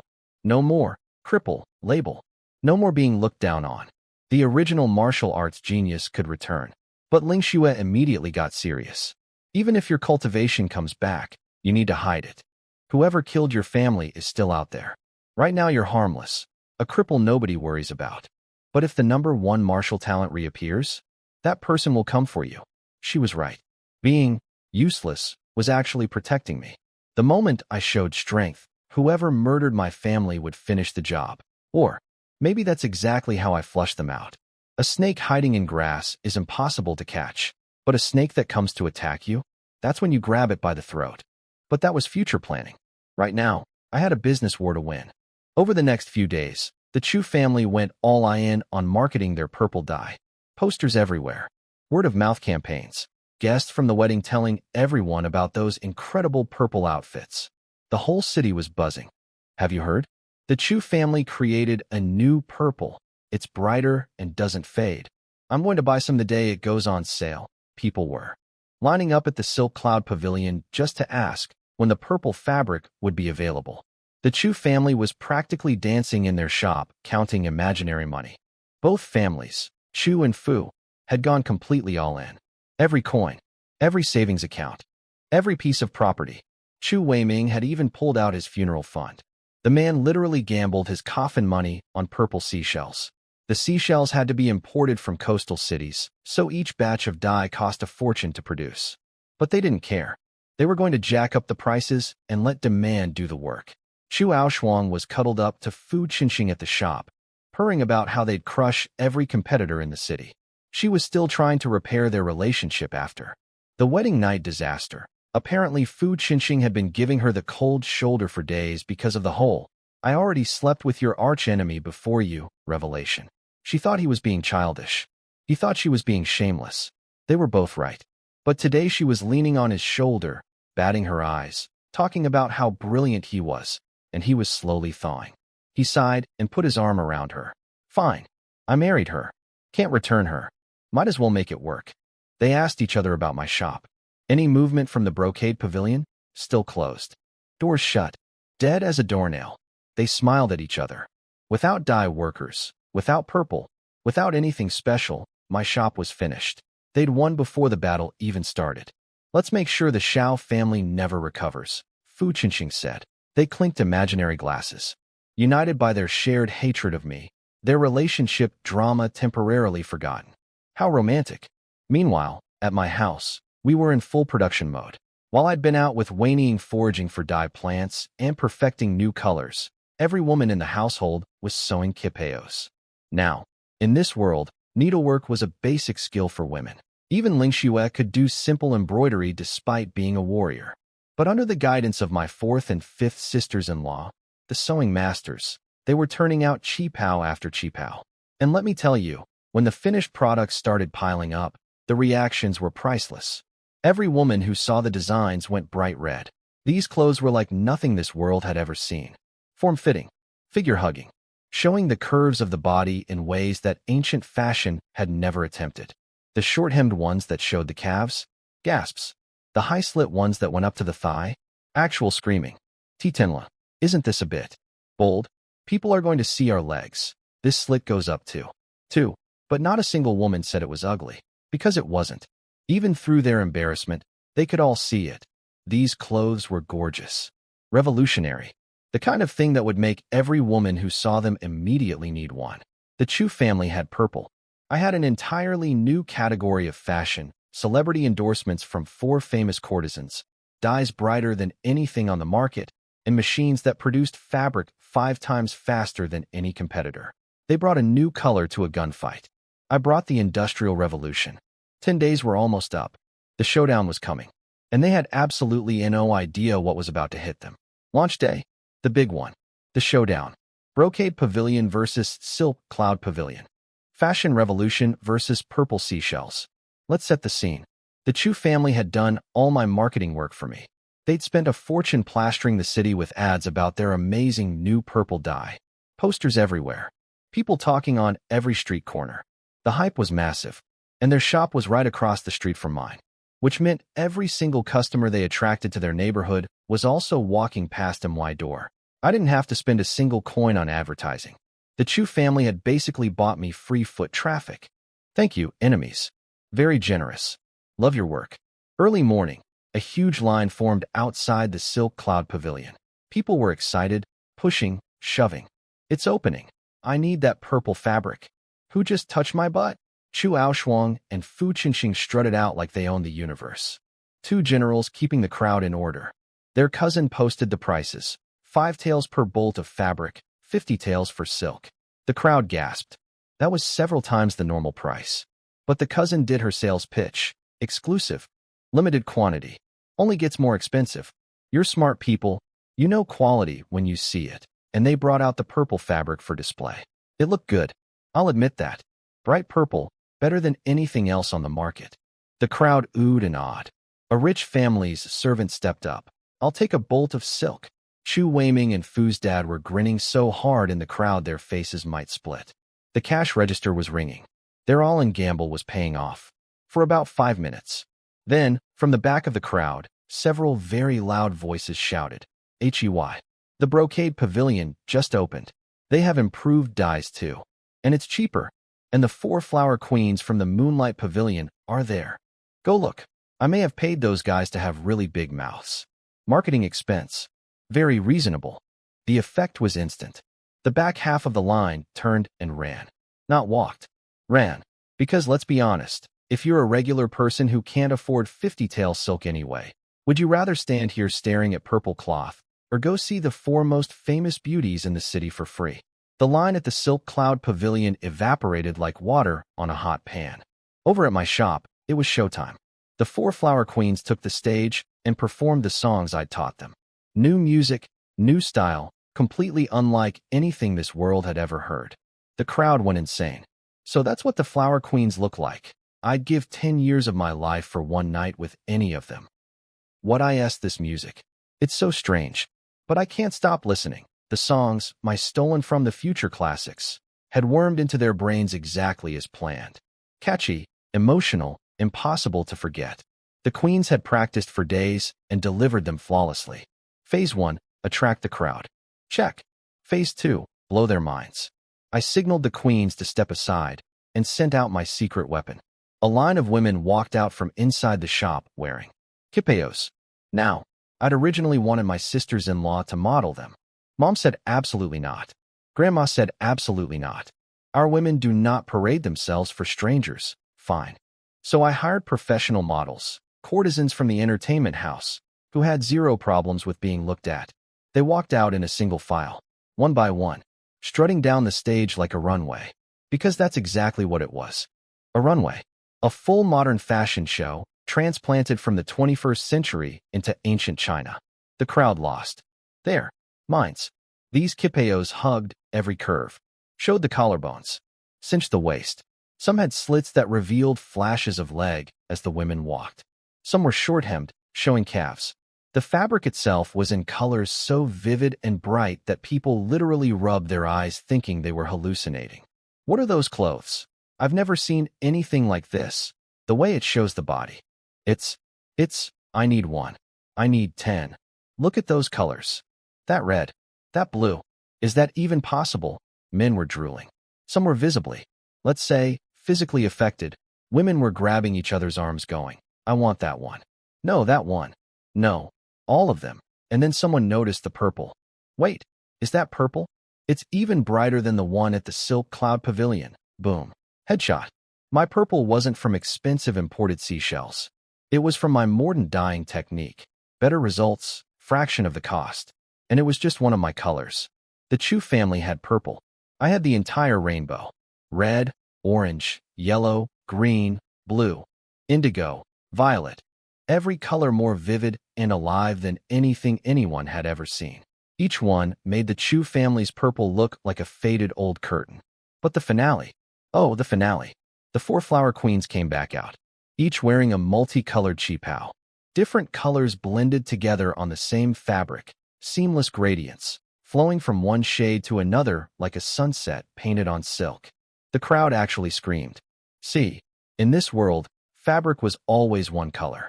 Dyeing two colors on one cloth without them bleeding into each other was considered impossible. People had tried and failed for generations. The colors always bled and became mud. But in my technique, clean transitions, perfect blending, colors sitting next to each other in harmony, flowing naturally, like they were meant to be together. Four legendary beauties, in four impossible dresses, in four impossible color combinations, standing on a stage in front of 1,000 people whose brains had collectively stopped functioning. The brocade pavilion didn't just open. It detonated. Across the street, the Chu family could hear the roar of the crowd. They could see their remaining customers turning to look. They could feel the ground shifting under their feet. They brought a candle. I brought the sun.